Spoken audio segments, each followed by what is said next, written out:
Hi, everybody. Welcome to FNS Wrestling Podcast, episode 137.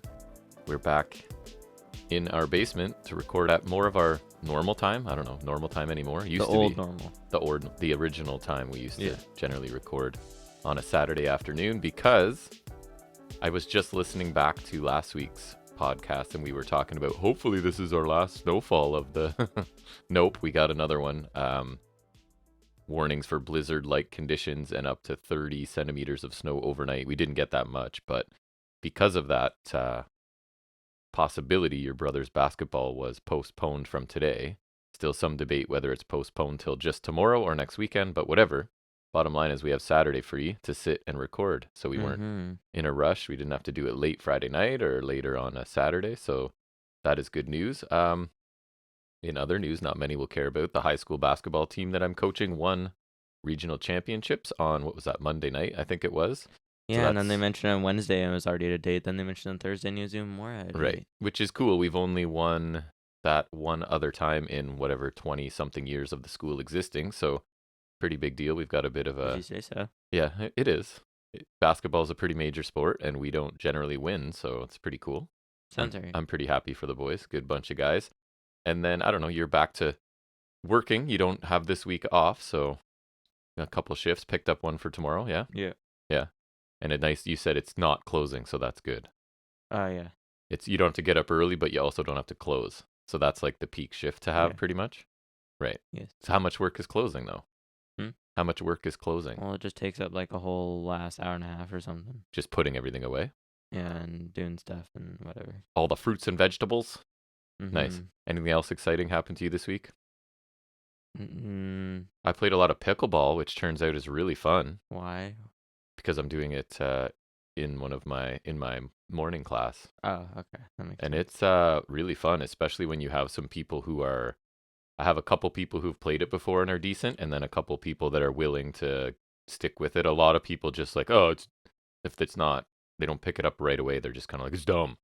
But there's some that they're waiting for basketball that are sticking with it, and it was pretty fun matches to have. But anyways, and you're trying out for the school badminton team again? Yes. Yes. It's actually have time, so that works. Yeah, that's good. And yeah, the season should be happening pretty quick, and it doesn't last too long. So you'll be done by spring and summer and whatever. Also, that's gym class next week, I guess. Oh, you're playing badminton in gym class? Next couple weeks, I guess next week, and then after March break. Nice. And then it's basketball, so I love that there's a while till basketball, because yes. I'm good with that, and I know everyone else doesn't like it, so I'm okay with that too. And March break is rapidly approaching. You just reminded us. So we have a week. Not next week, but the week after we'll be off, and we're already talking about maybe doing a bonus thing. I shouldn't say it out loud because we might not get around to it, but we're thinking about trying to throw out a bonus episode. We haven't done one in quite a while, right? So not without a review, and even then we haven't done a review in a while. No, we have not. We just tack it onto the weekly. Yeah, I don't really, especially when it's main roster, I can't be bothered that much. Yeah.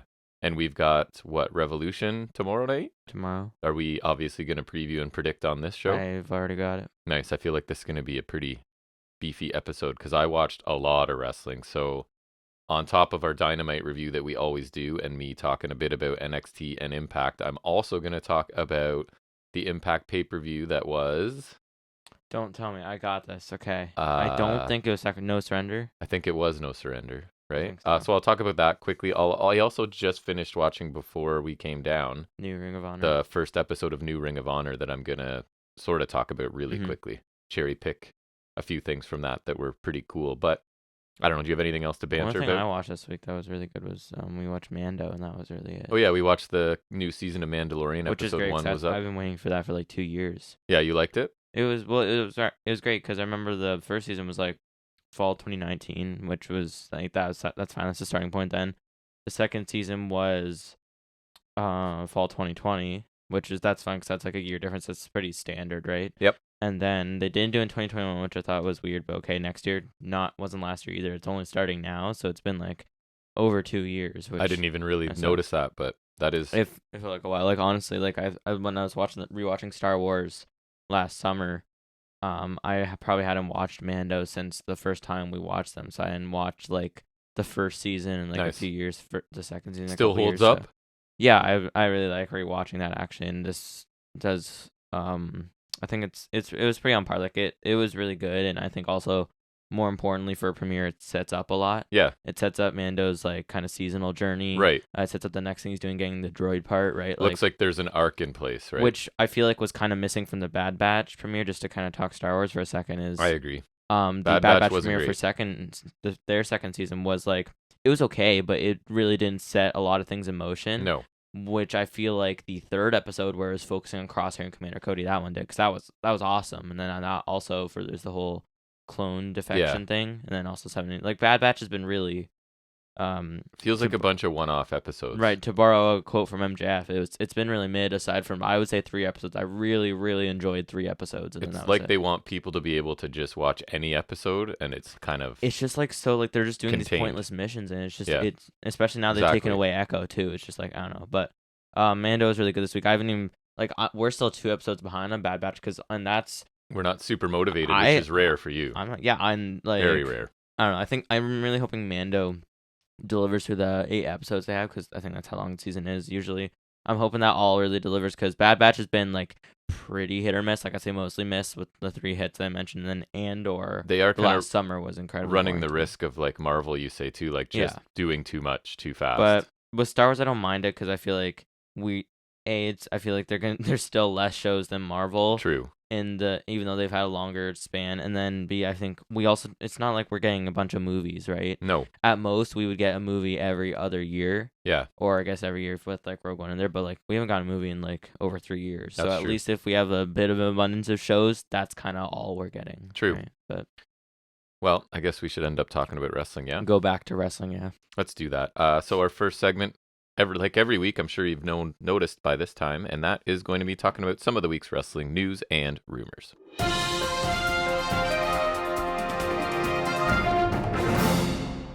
So I don't know about you, but I would call this a pretty slow news week. I do not have that much. Yeah, I found a few things, and even so, like the things I found, they're not big. Were not thrilling to me. Not earth-shattering, groundbreaking stuff. No, I was this trying week, to find something interesting to me, and that's not our really fault. here. Oh, I went back so much further than I normally have to go back. I did look deeper this morning. I'm just like, there's not really. There isn't really, so I don't want to waste anyone's time. We got lots of other stuff too, but I do still have a few things. And ratings.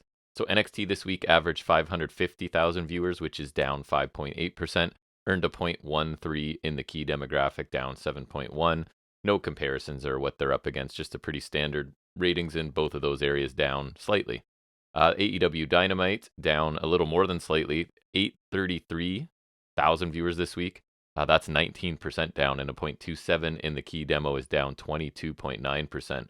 And it is the second, again, they went with second lowest total since November 16th. So it's like, okay, yeah. You know what I mean? Like, why second lowest? Is it like we want to go back far enough, but it's not the lowest, so second lowest. So yeah, they're a significant drop, because they were up over 1 million last week, and then not so much this week. What do you have? So biggest WrestleMania match of all time has been confirmed. Like literally the biggest? Maybe. By weight? Brock Lesnar versus Omos is confirmed, so yeah. I saw someone compare Brock Lesnar's last year's Mania to this year. Yeah. Because last year's in the biggest WrestleMania match of all time, the unification match in Roman Reigns, and now he's maybe got the biggest opponent of all time, I guess. Like, I've heard some people speculate that this feels like Vince has some influence. Oh, 100%. And that this was one of his dream matches, was to have this. I'm surprised Brock would agree to this, though, because I know he turned down Bray, which that's perfectly fair, but this is your next option. So I'm wondering if he agreed because it's going to be like he dominates in 3 or 4 minutes and just throws the man around. What good does that do Omos if this is Vince? And like also, what's the point? This is Mania. One of Vince's core philosophies is that his fans are idiots and won't remember in 2 months, and then they just bring him back as a monster. I'm probably gonna try to forget about this. Right? So it's just like, oh, we'll just bring him back in 2 months as a monster, and no big deal. Mm-hmm.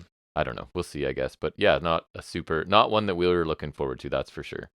So Dave Meltzer's reporting that AEW wanted to use Vikingo as one of the participants in the Face of the Revolution ladder match that was on this past week. He's still Triple H champ, I think. Sorry? Yeah, I think he is, yeah.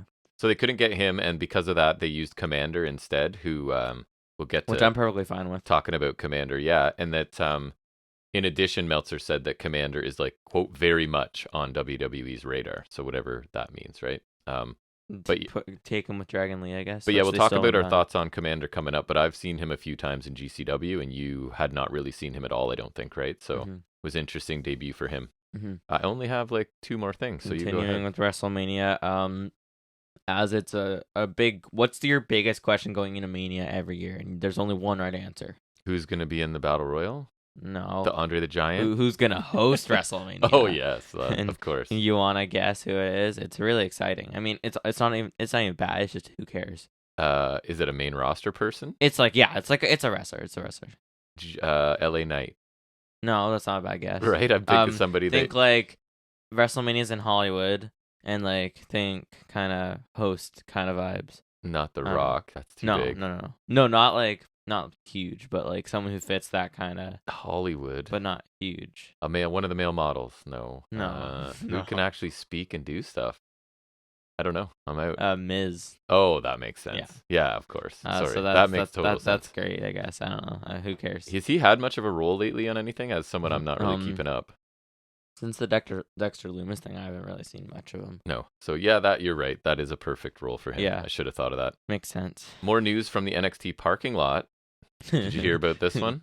Is it Chu? Yes, claimed another victim in Wendy Chu. Yeah. And Brian Alvarez is saying that this is to cover up a legitimate injury, but that it's not considered too serious. No word on what the injury specifically is, but he's reporting that she's not expected to miss too much time. So I don't know, though. If you're not missing that much time, why do you need to even cover it up with unless you just want to further? Because they love to do that. It's a convenient way to further the story of the who's attacking people in the parking lot, I guess. Yeah, but I don't know. It's like they did that for Aleister Black, but it's not like they just did this with Nikita, right? So it's just kind of like yes, I'd be fine if they use this as an opportunity to repackage her, like have her gone for a little bit at least, and then bring her back Shaw as something. Yeah, she's dealt with some stuff in this company. I kind of forgot about that one. Oh, I forgot about that. You went from like an undead, how many years old? Like 1,000-year-old. Oh yes, and it wasn't like a 1,000-year-old soulless being or something. To like somebody obsessed with napping and wrestling in pajamas. Maybe she's soulless too. She's just sleeping so much. Maybe she'll come back as something different. So hopefully, whatever's wrong with her, it heals quickly. I saw it was like shoulder or something, but So speaking of injuries, I think Rousey's got like some sort of little injury, but it's not going to affect her Mania. And reported Mania plans for her are for her and Baszler to get a tag title run post Mania, so maybe they'll win the titles then. Yay! Becky and Lita just won them. Oh, they did. I knew they were having that match, but so Lita's a champion. Yeah, makes sense. Yeah, they love to reach into the past like that. So this is great. Why can't Baszler do something good? She never will. You can. You're keeping hope alive, but it's pretty dead in the water. She's been wasted. It's stupid too because they started so promising. Okay, well, they started really promising, then she was a vampire, but then they kind of circled back around to good with the Elimination Chamber dominance, and then squandered it at Pandemic Mania, and then it never ever recovered, and she teamed with Nia Jax, which just sent her into the pits further. Well, without saying too much, if we do the bonus episode we were discussing, I imagine she might show up on that podcast. Yeah. My final one, and I don't think it's anything we're going to be upset about, it's Vicky Guerrero is set to leave AEW. But who's going to manage the Vicious Vixens? According to a Fightful Select report, she and the company have mutually decided not to renew her contract when it expires this July. Because she does so much. And she's doing the classic, like, I'm heading on a new journey and I'm going to bet on myself and et cetera. With what? I don't know, what could she do? What did she do? Back to WWE with she's gonna like get involved with Dominic and Ray. Yeah, that makes sense. Like I don't know, something stupid it like could that. Be. And that's all I have for quote unquote news this week. There wasn't much. Vicky Guerrero's leaving AEW. Yeah. Moment of silence or something. Exactly. Like, God. What will Nyla Rose do? Hopefully what will Nyla Rose do? Steal a different belt. Steal the main belt this time. They should be using her, man. I don't know. Yeah. No, she's one of the better ones. A believable monster heel. Yeah, they need, and she can talk. She doesn't need Vicky. Anyway, it's better than what they're doing right now. I agree. I digress. Why didn't she ever face like Tony Storm or something? That would have been cool. Yeah, I don't know why they're not using. I don't know where Deeb is. I don't know where Nyla Rose is. There's a few. I don't know where Marina Shafir is. I don't know where Abaddon is. Missing in action. Where's Bunny? Actually, no, she had that epic eliminator. That's right. Against Tater, so I take it back. Epic. So Lashley versus Wyatt is seemingly confirmed for Mania on last night's SmackDown. Howdy attacked Lashley But then he got the Gross. upper hand and Howdy disappeared. Which like R.I.P. Lashley's I don't know career. about this. Yeah, like The career eater it's so coming. weird too, because where is this coming from? Like I understand he wanted to face the winner of Lashley and Lesnar, but A, why? And B, if you're creative, why? Like I don't get it. Maybe it almost feels like the initial plan was he faced Lesnar, and Lesnar's like, don't want to. I'm not doing it. I don't even know if I that don't makes know. sense because I know This they is have plan B. history, but like I don't know why this is the Yeah. direction. This like just feels so out of the blue for me and not A couple good. storylines are very sudden to get to WrestleMania, right? Yeah, the Omos and this as well. Bray's current thing is like I don't get it. Yeah. Like I haven't seen much of it. not everything he's done has been a hit, but like I feel like when there was a genuine point to it, I like it. Like I love the Fiend and the Funhouse. Like that felt like there was layers to that, and like it actually made sense to me. Right. Like I don't know what he is right now. I yes. don't. He was kind of heel sometimes, and he's a face now. He's now with Uncle Howdy. Is he still supernatural? He's like psychotic or something. Like Right. I still don't understand the Pitch Black match. Like I feel like No, with me either. I feel like with the Fiend at some point there was like I don't know if it was like a method to the madness, but there was like at least like a point to it. Or, Yeah. like you could kind of see the gimmick, like what you knew what it was, right? And you like, wanted to pay attention at least. Yeah. This and I don't feel like, and that no, for you to 'cause- be there is because you love the Fiend. Right, and that made sense to me. Even when it was stupid, you still understand what the gimmick Mhm. was, right? Like, I mean, maybe not when he got burned, but like before all that, before that, because like this just doesn't make sense to me. And to face Lashley, I feel like that's kind of a dead end for Lashley, and for Bray, like you need a better opponent for him if you want this shtick to work. I feel like LA Knight was okay at least, right? Classic WrestleMania fashion. There's a couple matches I'm really not interested. Oh, to. I don't get Or this in, at all. sorry. Like, And when they do 2 nights, that's what's going to happen, right? mm-hmm. They're Although Triple H apparently wants a smaller card, which I would like. Me too. But like I don't know, because I'm just hoping it's better than last year. Well, we last just year talked was about 2 horrible. matches I have no interest in. I'm sure there'll be more as well. Speaking of matches, you'll probably have no interest in. Goldberg says WWE owes him a retirement saw that. match. So Nope, no one owes you we're anything. not done. I don't know. I don't think so. I think You can just be gone. It's fine. yeah. I mean, he You know? almost killed the Undertaker. Right. And then what was the last thing? Oh yeah, he had didn't he have like a crap match with Roman last year that I didn't watch? I've just heard like that it was really slow sounds and like a bad. It was at possibility. a Saudi chamber. Yeah. He Of course, doesn't- it was in Saudi. Just go away. We don't need any more of you, right? No. Like it's over. It can be over at least. Even like his whole shtick when he came back with like Lesnar, that worked the first few times. That worked when he faced Ziggler. I heard that's what happened at the Saudi Chamber match last year, and that it doesn't really work anymore because it's not that explosive anymore. It's not that No. surprising anymore. No. It's the same kind of sprint every time, and it's like, and now he's running the risk of being like dangerous, as you saw with the Taker thing, and that was 3 years ago. Some would who knows? suggest he's always been dangerous. Right, I think but Bret Hart would Bret be one Hart, of those. yeah. right? But like, and yeah, and now it's worse now. That was still 3 years ago. So who knows what's happening now? And I honestly don't know who you're putting him with. That's like actually interesting because there's not really anything. What are you want to run back Lesnar again? And- Goldberg faces Omos next, And Is that feeling it? entitled to it too, No. right? Is That's stupid. Next I level. don't think like you can just retire and like I don't. If he hasn't gone in the Hall of Fame already, I feel like he has. Then yeah, he I has. don't know. I think he has. And then just like you can just kind of go away. Then like I don't Mhm. know. I don't get it. I It agree. doesn't make sense to me. I am tapped out. That is it as well. All right, so let's move into and more than likely very in-depth review of our favorite show every week, and that is looking at this week's AEW Dynamite.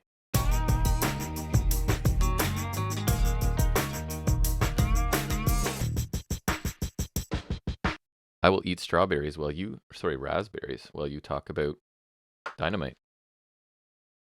Sound good? Mhm. Maybe Delicious raspberries lately. That's why I've been eating a ton of them. the Driscoll ones.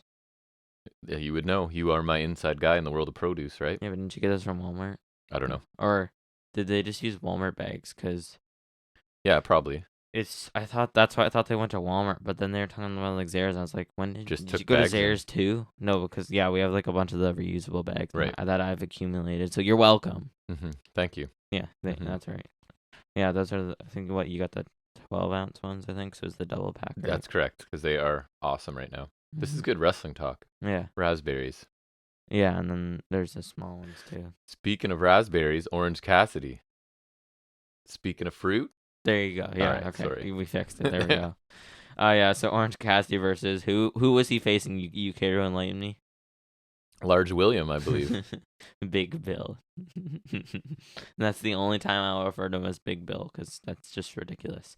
Another Atlantic title match to kick off the show in lieu of last week's. Also a match for the title. Of different caliber, I would suggest. Yeah. But, I mean, I thought this was still, like, I mean, I'll get into it later, but considering who we had here, Yep. solid stuff. So Morrissey blocks the tilt-a-whirl DT attempt, and he hits, like, a big sidewalk slam where he, like, lifts him up and real high because he's a real tall dude. He does put a little extra stink on it. Yeah, for sure. Why? Because he's, like, Cassie's under his armpit. Maybe. I wouldn't be surprised. Big boot from Morrissey knocks Cassie off the apron. Timekeeper stable, they move to ringside, and then Cassie tries to dive on Morrissey. Foolish move. Did you notice, like, somebody working at the table was going to help him carry it over? And then, who was it that came? Was it Nana? Is that a person? Hathaway. I'm like, Nana. The firm, factory, embassy, I get them all confused. I have no idea who's in which faction. Oh, God. And what's the other one now? The varsity, whatever? Varsity athletes. Those with, four. Sterling. Those four are honestly... they're so low card now. I hate to say that because I love Ethan Page, but... And they all have, like, a mouthpiece that I like, and they're all just interchangeable pieces. With Nana and Hathaway, because they're both, like, black with beards, and I don't think either of them have hair, so... I'd lump Sterling in with all of them. It's like that interchangeable heel mouthpiece that I like, but with all mid-carders. So I don't have any clue who's even though you have guys like Ethan Page and Tony Nese and Brian Cage in there, like, it's just like... Maybe not Tony Nese, but they're like... all the same to me. Yeah. So yeah, then Morrissey choke slams him through the table. I swear the 1 week they billed him as Big Bill Morrissey. I think they did the first time. And then shortened it down. I don't even think it was the first time. I think it was just randomly like in the middle, and it was like it wasn't like Pero Pelagroso where like it was like Pero Pelagroso then Preston Vance. Now it's Pero Pelagroso Preston Vance. Like when they came into the Casino Royale later on the show, it was like El Toro Blanco and Pero Pelagroso, which makes me chuckle every time. It does. It's the funniest name ever. Stalling suplex from Morrissey. Then Cassie suicide dives on a Morrissey and Hathaway. And then Morrissey catches him when he goes for it again. Tries to choke him, but Cassie gets out the forearm. Then takes it, then knee with another forearm. Then basement drop kicks him into the stairs. Stun Dog Millionaire, my favorite move ever. And then in a bit, we get the finish with Cassie hitting an orange punch from the top rope. For the win. Takes a super finisher to knock out Big Bill. Like the Judas effect from the top rope against Hui. Exactly. That extra gravitational pull. Yeah. He's coming down with like... Extra snap. Yeah, exactly. I thought it was a fine opener, but nothing special really. It's pretty much what you're going to get from Big Bill, right? Plotting offense with some decent looking power stuff. The sidewalk slam, his boots always look good. That's not one of Cassidy's more memorable matches because I do like a lot of his matches. I don't think it's his fault. Bill's like a fine big man, right? Traditional big men are not my favorite type of wrestler. I don't mind if you have a couple mixed in with your roster. But so yeah, I mean, a decent enough opener, not a top caliber Dynamite opener. Yeah, I thought it was solid. Like not as good as last week, of course, but considering it was Morrissey, I thought it was pretty decent. Like Cassie didn't get a lot in the early going, but then it ends up being a solid showing for Morrissey. I thought he got some solid big man stuff. He did. Table choke slam was a cool spot. The finish sequence was alright too. Solid all in all. I do like that Cassie defends the title a good amount. I just wish his defenses had a little more something to them. Like when Darby defends the title, I really enjoy it. When Darby's like defending it every week, I really enjoyed it. Like I think you should have Cassie face guys like Yuta or guys like Murphy. It doesn't have to exactly be Murphy because obviously he's occupied, but like the Darby match with Murphy, I really got into. You know what I mean? So I wish he'd have something like that. But considering who was involved in this, I thought it was pretty solid. One of Morrissey's better outings, I think. Yep. Next we got Moxley promo in a staircase post main event last week. So bloody as heck as always. So bloody. Yep. He says he can taste it, probably blood. Tastes like victory. And he says this isn't something to aspire to, but he lives for this, and he isn't a guy you want to go into a dark alley with when only one person comes out. And he asks Hangman who he thinks will come out, and Hangman asked for this, and he tried to leave it alone. He says he beat Hangman and sent him to the hospital, or sent him home to the hospital. Right. Home to the hospital. And then he came back and beat Mox. Then Mox beat him again. He may be a man, but he's not the same animal as Mox. And there's only one animal like him in AEW, and you'll see him in Texas Death. Yeah, like a good, passionate, just sort of recap of how we got to this point. I don't think it really offered anything new, and Mox being bloody is kind of happening so often that it's not that meaningful anymore. You know what I mean? It's just like, oh, Mox is bloody. It doesn't really add anything anymore. Although it did look pretty wild in this one, where he was his like, whole eye is just like his one eye's just like absent. But obviously, good passion from Mox and a good delivery. Just nothing new other than just recapping the feud, I guess, in an interesting way. I thought he looked insane with like the blood, like his one eye is like barely visible, right? So it looked pretty insane. Like it reminded me of the head on the figure I got.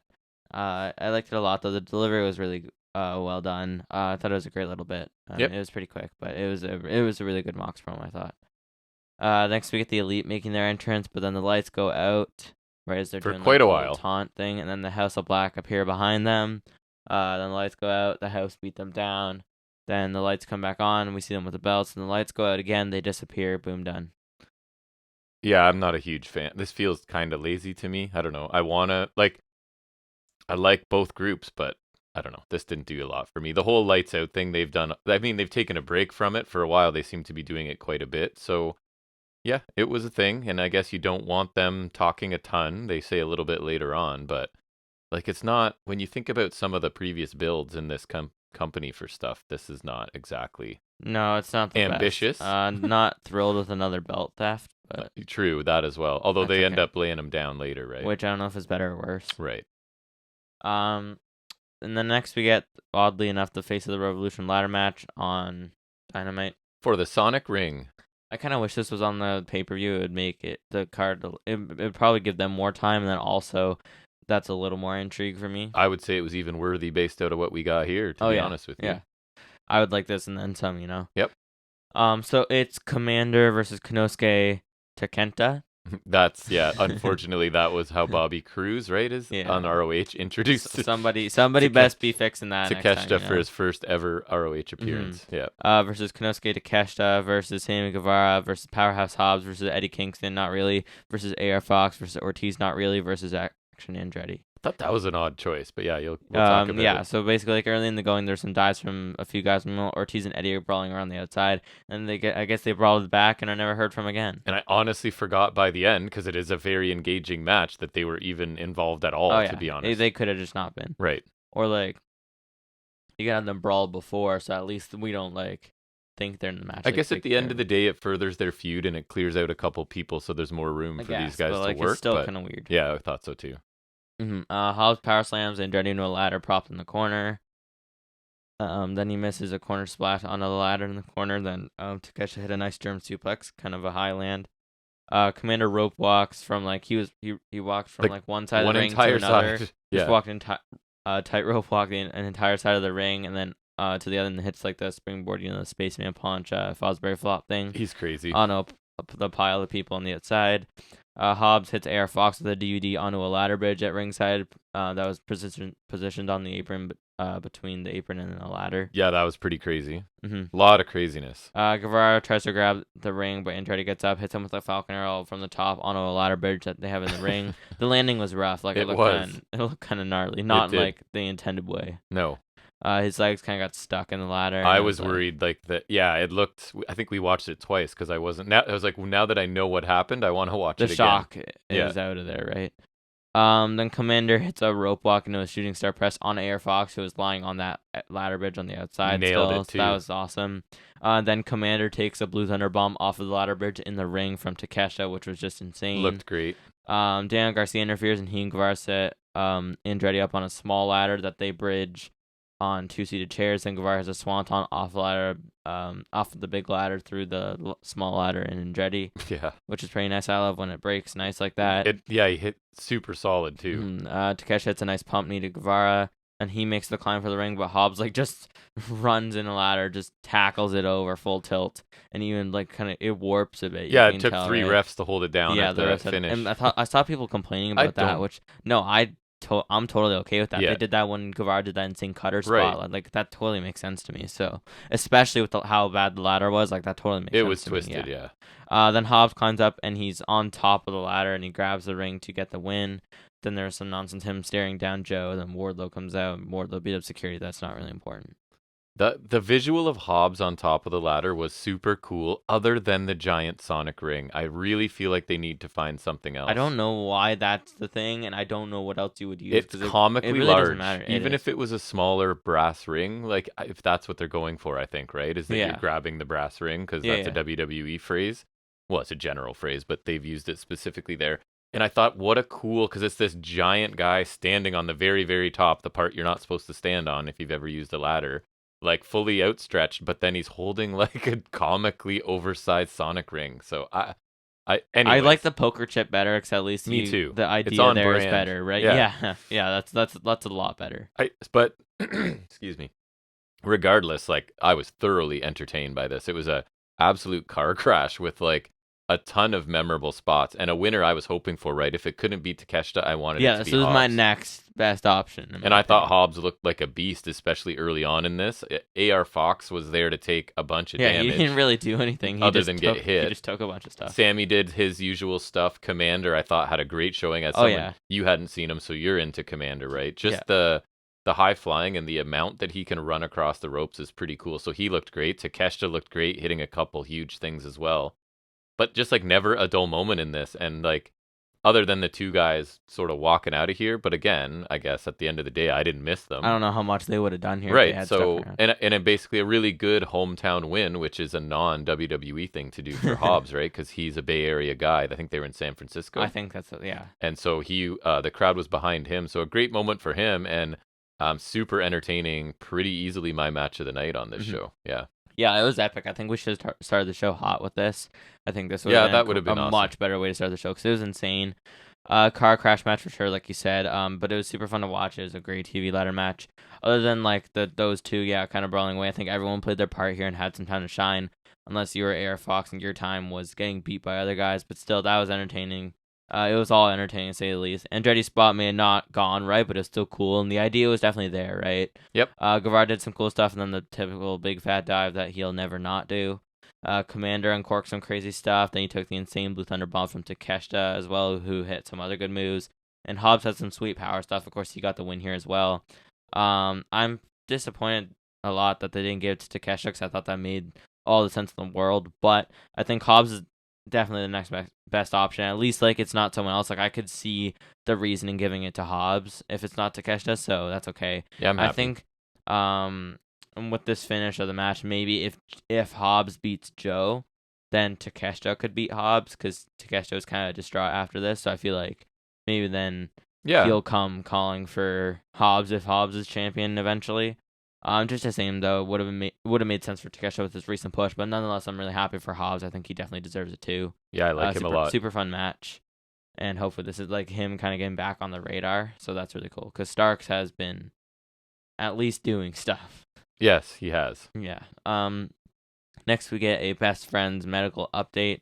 So Best Friends, because of the attack by who attacked them? Don't tell me. I don't know. Who attacked? Firm. See, I there's no way I'm gonna get it right. Firm Factory. We need to find a name. We'll have to come up with a name to smash them all together. What's like what's the combination, like a firm in a factory? So it's Firm. For me, it's Firm Factory, Embassy, varsity athletes, and varsity athletes. So it's like we'll have to figure that out. Varsity firm in a factory. I don't know how you. I don't know. You have to come up with an acronym or something. Oh, we'll do that off air. An acronym for that. Okay. So they're not able to compete in the Casino Tag Team Royale. So, world-renowned tag team Danhausen and Orange Cassidy are taking their place. Renee asked Cassidy about this damage he already took tonight. He says he doesn't care. So this is fine, but maybe one of the Best Friends is really hurt, because I don't know why you would do this if they're not. It's not the combination I want from that group, for sure. Cassidy and Danhausen aren't a real team, let alone a title-winning one. Then again, neither were Jared and Lethal, yet here we are. Wait, that may jinx it. And Cassidy already wrestled tonight. Yeah. And my fear is we're going to get too much comedy, which, to be fair, I don't think is what happened. But Yeah, I wasn't a big fan of this. Not the presentation, just because I'm like, oh, I would way rather it's Trent and Chuck Taylor than these two. But that's me personally. No, it's because they're a tag team. Right. And I'd just rather watch them And I than don't think Danhausen. Danhausen really needs to be in a title capacity other than like when he was challenging Starks for the FTW title. That's fine because that's not a real title. And you can have Danhausen at ringside doing his shenanigans anyways. He doesn't really. Them, not that he's bad in ring. But he doesn't need to be there. He doesn't need to be in the match. I agree. Like, and if he was, they shouldn't have won. Oops, spoiler. Next we get Pretty Peter Avalon versus not slightly less pretty Chris Jericho, or slightly more pretty, depending on who you are, I guess. Yeah. Some notables: there's a pump kick from Avalon for 2, barrage of corner strikes from Avalon, some shoulder blocks, diving crossbody from Avalon for 2, then a swinging DT gets another 2. Then he's kind of like playing to the crowd, and then he gets hit with a code breaker. Boom, done, win. Jericho grabs the baseball bat, levels Avalon with the bat shot, then hits him with it more until Starks runs out for the save. Jericho grabs a mic, tells the fans to shut up, says he'll beat the hell of Starks at Revolution 1-on-1. He says just because Jazz aren't at ringside on Sunday doesn't mean they aren't tonight. Oh, and then he gets attacked by Garcia and Hager, second Garcia appearance of the night. Correct me if I'm wrong. There's a lot of post-match beatdowns tonight. Maybe. I think again. That might be right. Yeah. Eventually, Hager hits a slam he always does. Starks hits a rock, or sorry, not Starks. Garcia hits a rock bottom. Second time he's done that on the show. Yep. I don't know why. Neither. Sports entertainment, I guess. Is it because he's doing it to Starks and Starks is compared to The Rock all the time? I feel like maybe it's a bit of that, and then also Rock's like super sports entertainment. True. So it's like, yeah, that's fair. Know? Yep. And then Jericho hits Starks with the juice effect, I think also with the bat. I don't know how that works. Don't care. Yeah, I thought like Avalon looked quick and aggressive, right? And he dominated most of the match, which is cool because I've been watching him since indie stuff. But I'm not sure what the point of the match was. Is it that like Jericho's lost a step and gets dominated by enhancement talent, but then he can hit one good move and end it? Like, I don't really know what story they're trying to tell here. And then just, for me, too long of a generic beatdown afterward that kind of makes Starks look stupid, right? For coming out on his own and just walking into a trap a week after he was so easily the one outsmarting I guess Andretti's Jericho. Just got taken out in the ladder match. Like, because then who else does he have as an ally? Right? Like, but like he was so smart last week and like winking at us that he basically got the match with Jericho he wanted. And now he's dumb enough to do this. But I guess smart baby faces are hard to come by sometimes. Completely smart baby faces. Right. Consistently smart baby faces. Always smart baby faces. This was fine. It was pretty quick, but Avalon looked solid, I guess. And what he got was really just a short burst before Jericho put it away fast. I don't really get much of a point here. Me either. Gotta get Jazz on TV, though. Yeah, Gotta. multiple times. Right. The post-match stuff was fine. Jericho didn't have much to say. Then the beatdown was standard. Nothing amazing here. It wasn't a huge waste of time, so I guess it's inoffensive enough. You know what I've learned the drinking game is for this show when I listen back, and I can't stop myself? Every time I say right, take a drink. Not that you should ever drink to excess, people. I'm joking. You're going to get wasted. I've noticed it's one of my, I don't know, pat things I say, and I can't stop. So now you know. You're never going to be able to unhear it, everybody.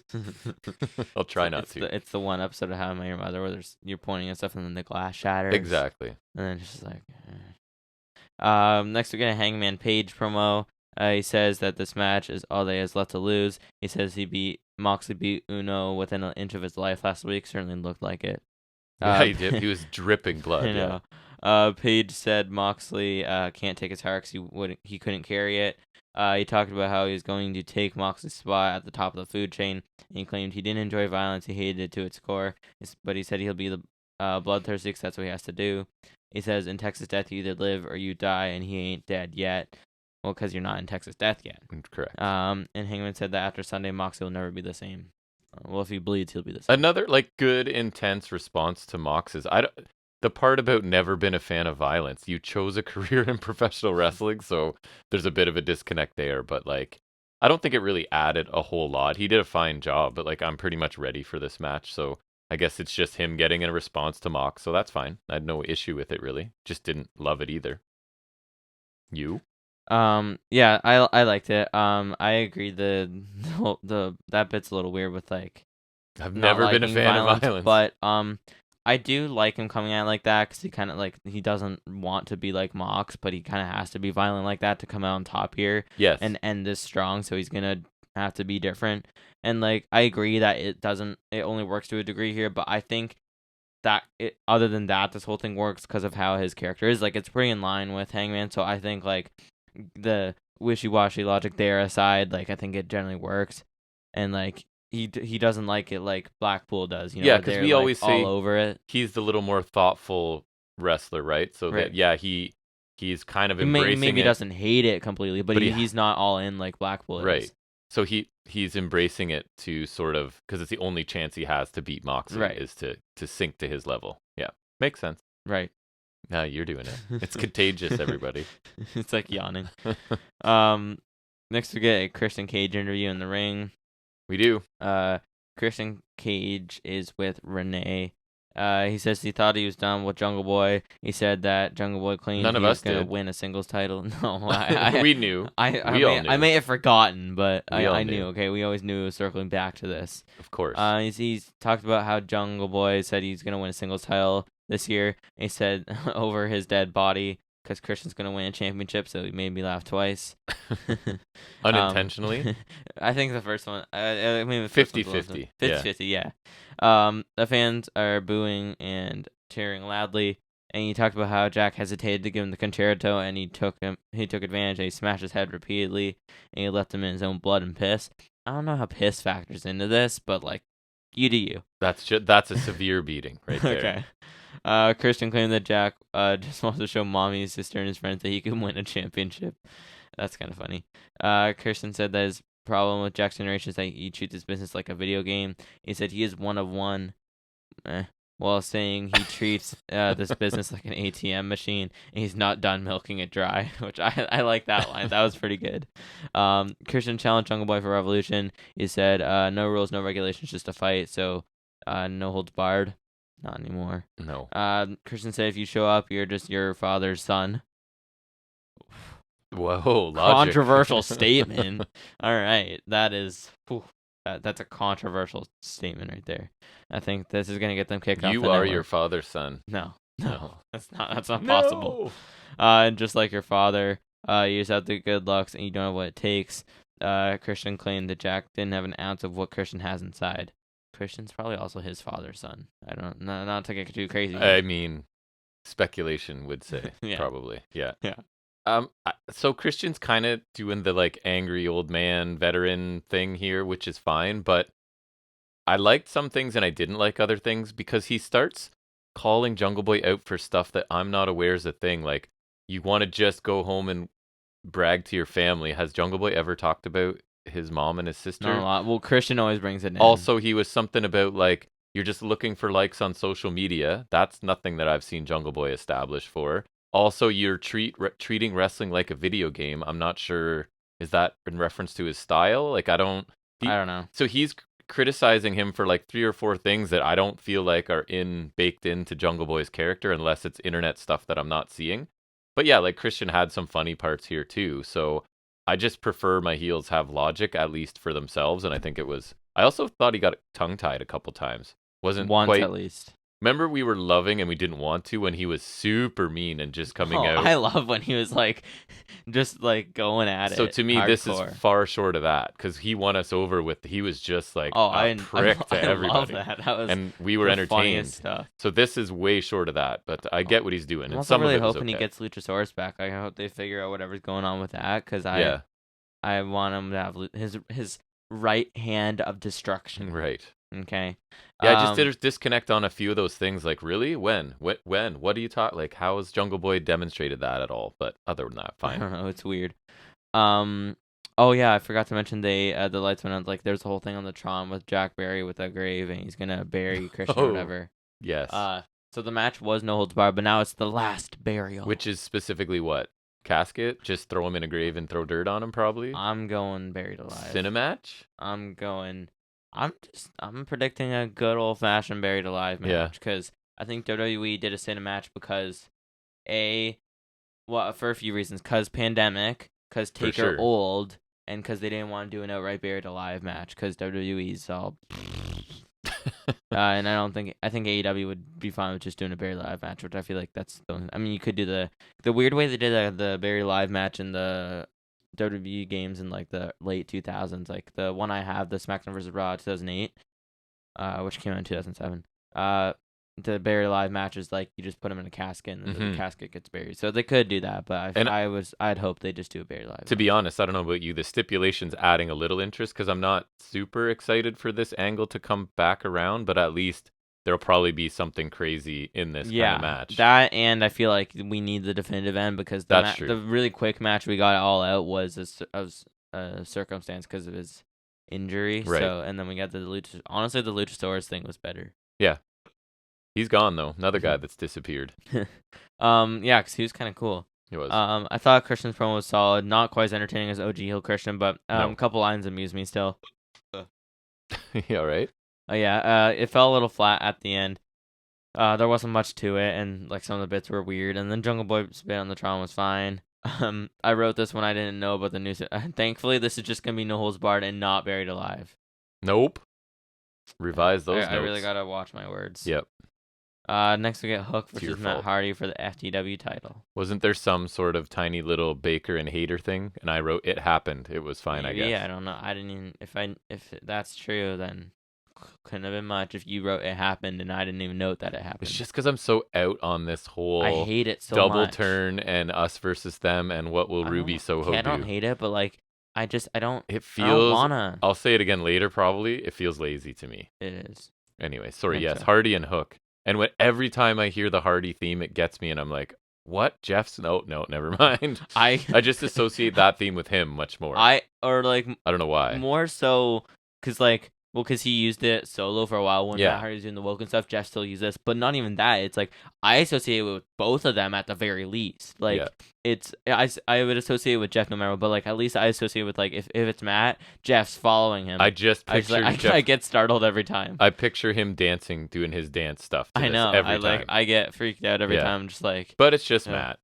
Because I mean, at least in the last 2K. Because Jeff was still on that, I guess, before he left. Yeah.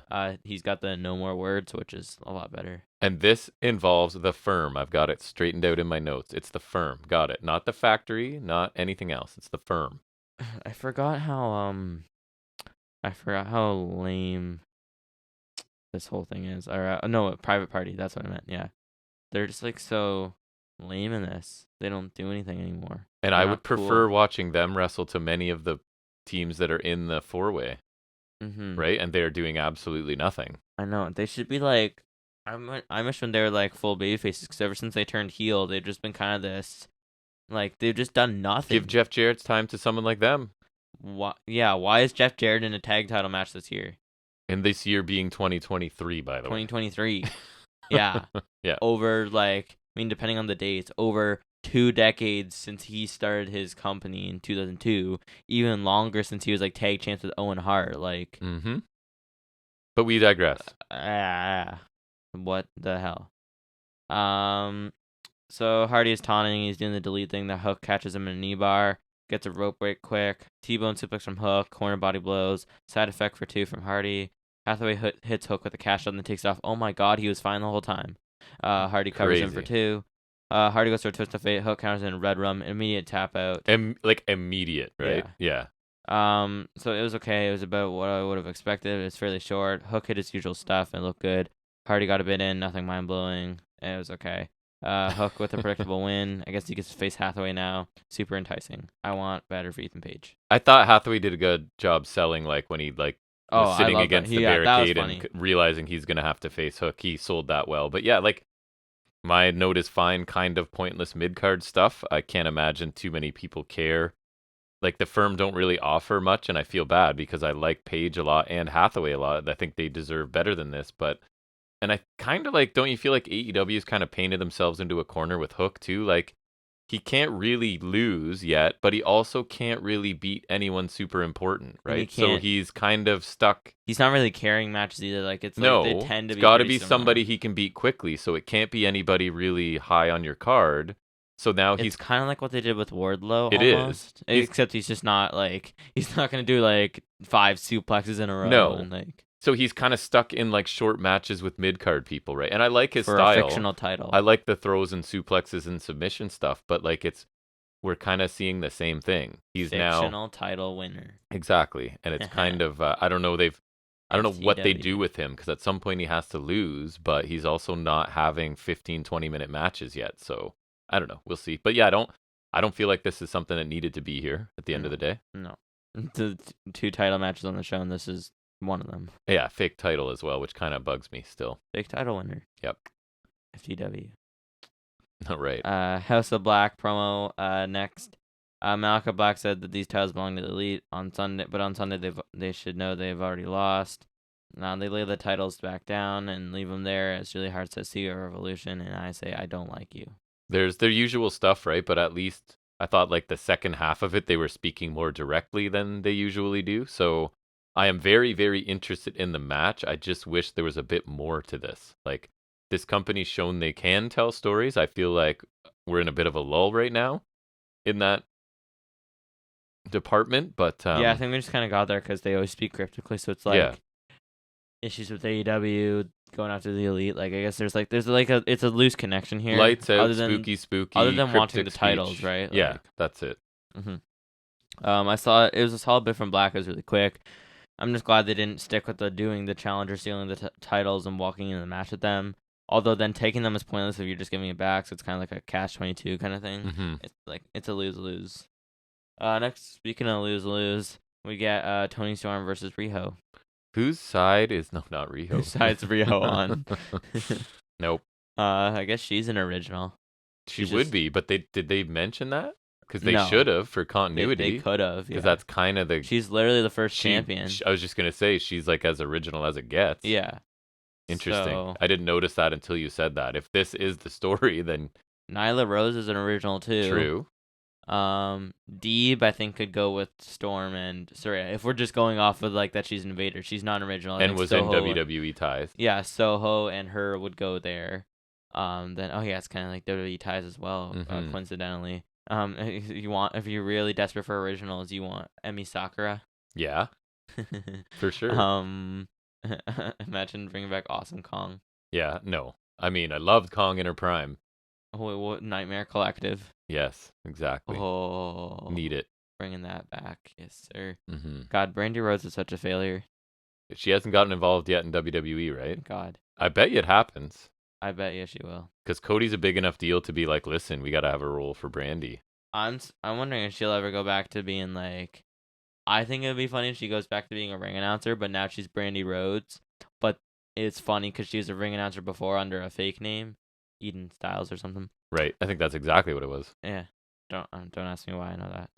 And so that would be funny because like, oh my God, Eden Styles has a twin with a completely different name. And she's married to Cody Rhodes. Again, we're not supposed to remember any of that. They just assume that you don't know any of that. Okay, yeah. And you're a blank slate every time you turn the TV on. I wonder if WWE's ever going to bring up the baby to end racism. Hopefully. It's important. It is. It's change the world for the better. A landmark moment in human history. That's right. And so I don't know why they haven't mentioned it yet. I have heard no instances of racism since then. I haven't heard of any. None. No, it's like I was watching a video with like WCW. We're all getting along great. WCW was like racist, but that was before Cody Rhodes. That was when Cody Rhodes was probably a baby. Then he didn't end racism. No. Like I've seen the whole feud. Like they're talking all about Roman and Cody are all talking about Dusty Rhodes and whatever. It's like. And Cody should be like, oh yeah, did you end racism? Nah, your children didn't do nothing. That's right. And they're not babies. My baby ended racism. Yes. Anyways, back to the match. I'm definitely not avoiding it. There's a running corner knee and a snap suplex from Riho for 2.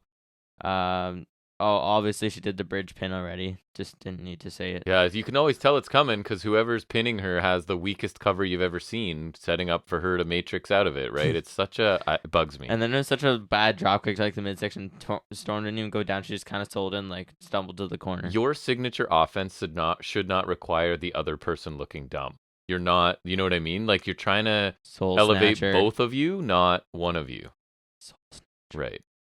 Although I have to say, the Ultimate Weapon does that a little bit, and I give Bailey a pass because I love him. That's awesome. And it looks honestly, awesome. That to me is like waiting for the stomp. Like that's okay. Now at least that one you can kind of stumble up a bit, but like you're not like standing there. Right. I feel like at least like that's I do agree a bit, but that's like A, that one's extremely awesome. It is. B, it's not. It doesn't look that stupid. Like it is actually forgivable to me. Like for me, like whenever someone's waiting for the stomp, like it's a little dumb, but like sometimes people move.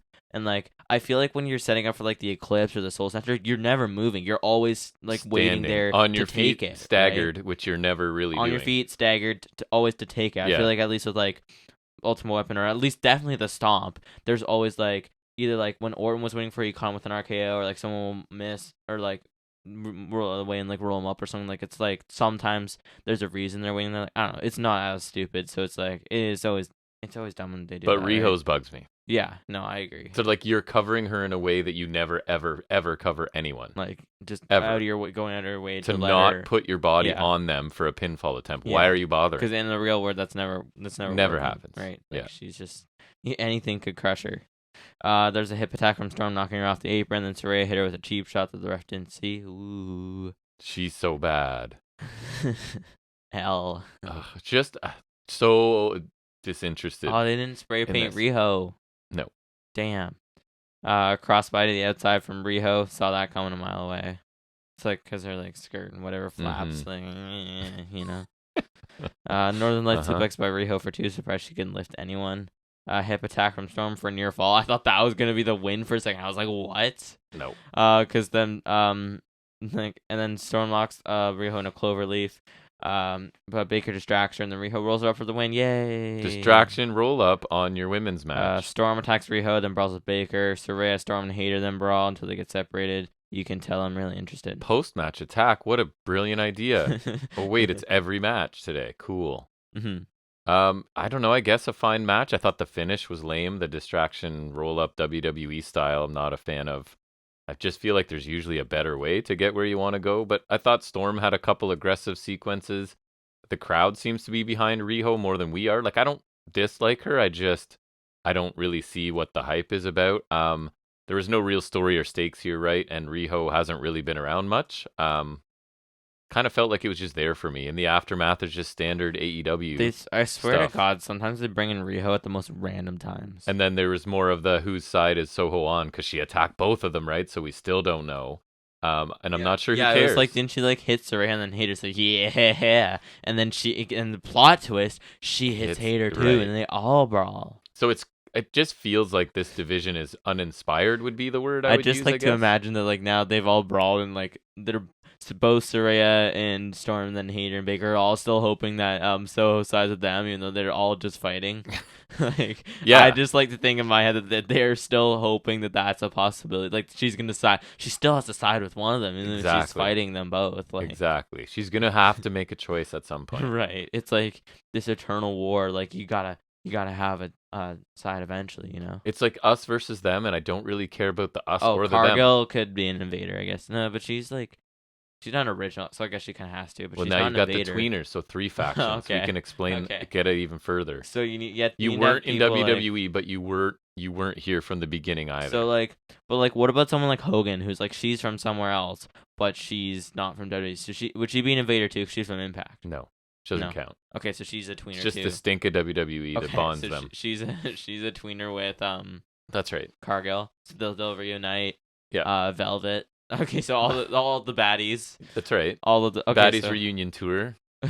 No, we'll just have it like this. It'll just be like the originals, the WWE invaders, and the baddies. Like the baddies are gonna be their own. They'll have their own stake in this, and then that works. It's like WWE, the NWO, and then WCW invasion, and then you eventually have them combine with the ECW group, and so it'll be you just follow that super successful model, right? It was like, I think everyone can agree that was the high point of WWE programming. Right, that was the best part of the. They definitely didn't mishandle that whole angle at all. It'll be like the WWE Invader Baddie Alliance against the originals. And then didn't it end up like Kurt Angle's wrestling for WCW or whatever? Okay. Kurt Angle won the WCW title and the WCW US title. The one guy who's never been anywhere but WWE. Right. Kurt Angle is The Rock won the WCW title. It was... Like, he didn't defect, but he still won the title. I think the way it worked into Survivor Series was, I think on the WWE team, you had like Brothers of Destruction. Mm-hmm. I want to say Big Show and like I know Rock was there, but anyways, like I think Rock, Jericho, Brothers of Destruction, I think Big Show. Anyways, point is like you had them on there. I want to say Rock and Jericho maybe the tag belts. Actually, I don't think so. But Rock had the WCW title on the WWE team, and then on the WCW team, I think you had like Booker, RVD, Shane, yeah, Booker.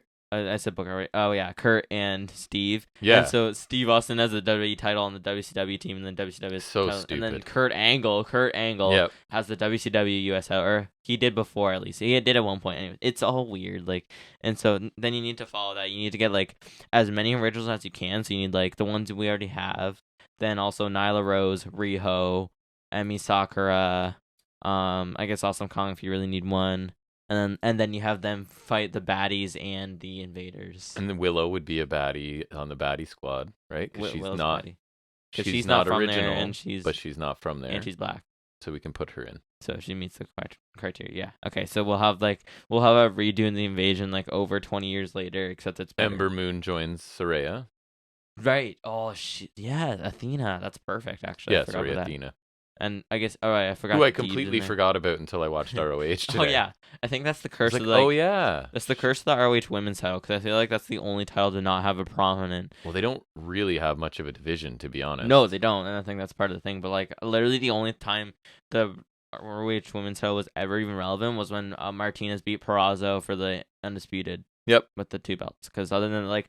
So the ROH World Titles obviously gets decent presentation. I think the TV titles had a fair presentation, especially with Joe holding King it. of TV. And then the tag titles, they were on TV a while when FTR had them. And then even like just like building the Briscoe feud that was there, and like the Pure title actually has had some decent presentation that was defended too. Like other than the Undisputed title match, women's title has never been defended, but.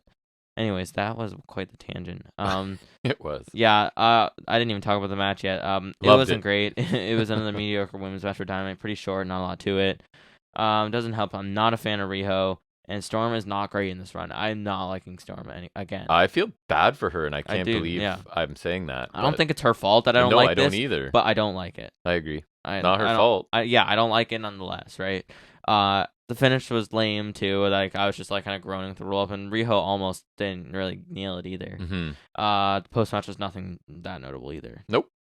Standard fare. Next we get Keith Lee and Dustin Rhodes promo. Keith Lee says they won't let Swerve do any more damage like he's done to them. Dustin says they don't play games. They're naturally limitless. I was hoping you were going to say it. And you'll remember their name. Boy, will I. So two things. Boy. One, you can tell the difference between this and a Dynamite feud. Like, it's black and white. Mm-hmm. And B. No pun intended. Keith Lee and Dustin Rhodes. Nice. Or Keith Lee's skin and Keith Lee's hair. Right. That too. A little salt and pepper. Yeah. And B. Keith Lee is just bouncing from one winner of a tag team name to the next, huh? It's Swerve in Our Glory and then Naturally Limitless. Like, I get where it comes from, but like, come on. I'll read my notes as I wrote them. Oh no, they have a tag team name? This is what you have planned for Keith Lee, tagging with Dustin Rhodes on Rampage? It's starting to feel like Tony Khan may need to bring someone to help write some stories. There are a lot of things going on in this company that are just not very interesting, and with the massive talent on the roster, it's getting kind of disappointing. Yeah. I feel like we're in a bit of a lull right now where I'm like, I don't care about a lot. Like, in-ring is generally, and the pay-per-view I'm sure is going to be great. But you can elevate everything for me if I care about the stories. Yeah. And you're capable because you've done some. Yeah. And even MJF and Danielson, I like for the most part. I have some issues with some stuff I think comes up later. But I feel like we're in a bit of a lull right now. Yeah, definitely.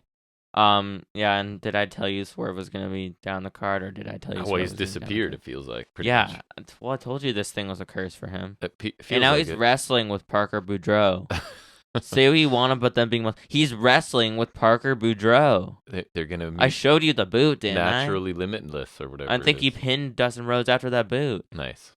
He's wrestling with Parker Boudreaux. I can't make this clearer. I understand. At least Parker Boudreaux and what was it, Trench? They weren't in the Casino Tag Royale. You say Trench with such disdain. Trench. Okay, move on. Oh my god, that reminds me. I saw this couple with face tattoos in Zares yesterday. Nice. It could be you. Gross. If you work hard. I have get the amount of respect or I guess the lack of respect I have for people with face tattoos is so insane. If you get good grades when you graduate, I'll pay for a face tattoo for you. That's your motivation. And that Straight A's, Dad. Let's go. I'll flunk every class at that point.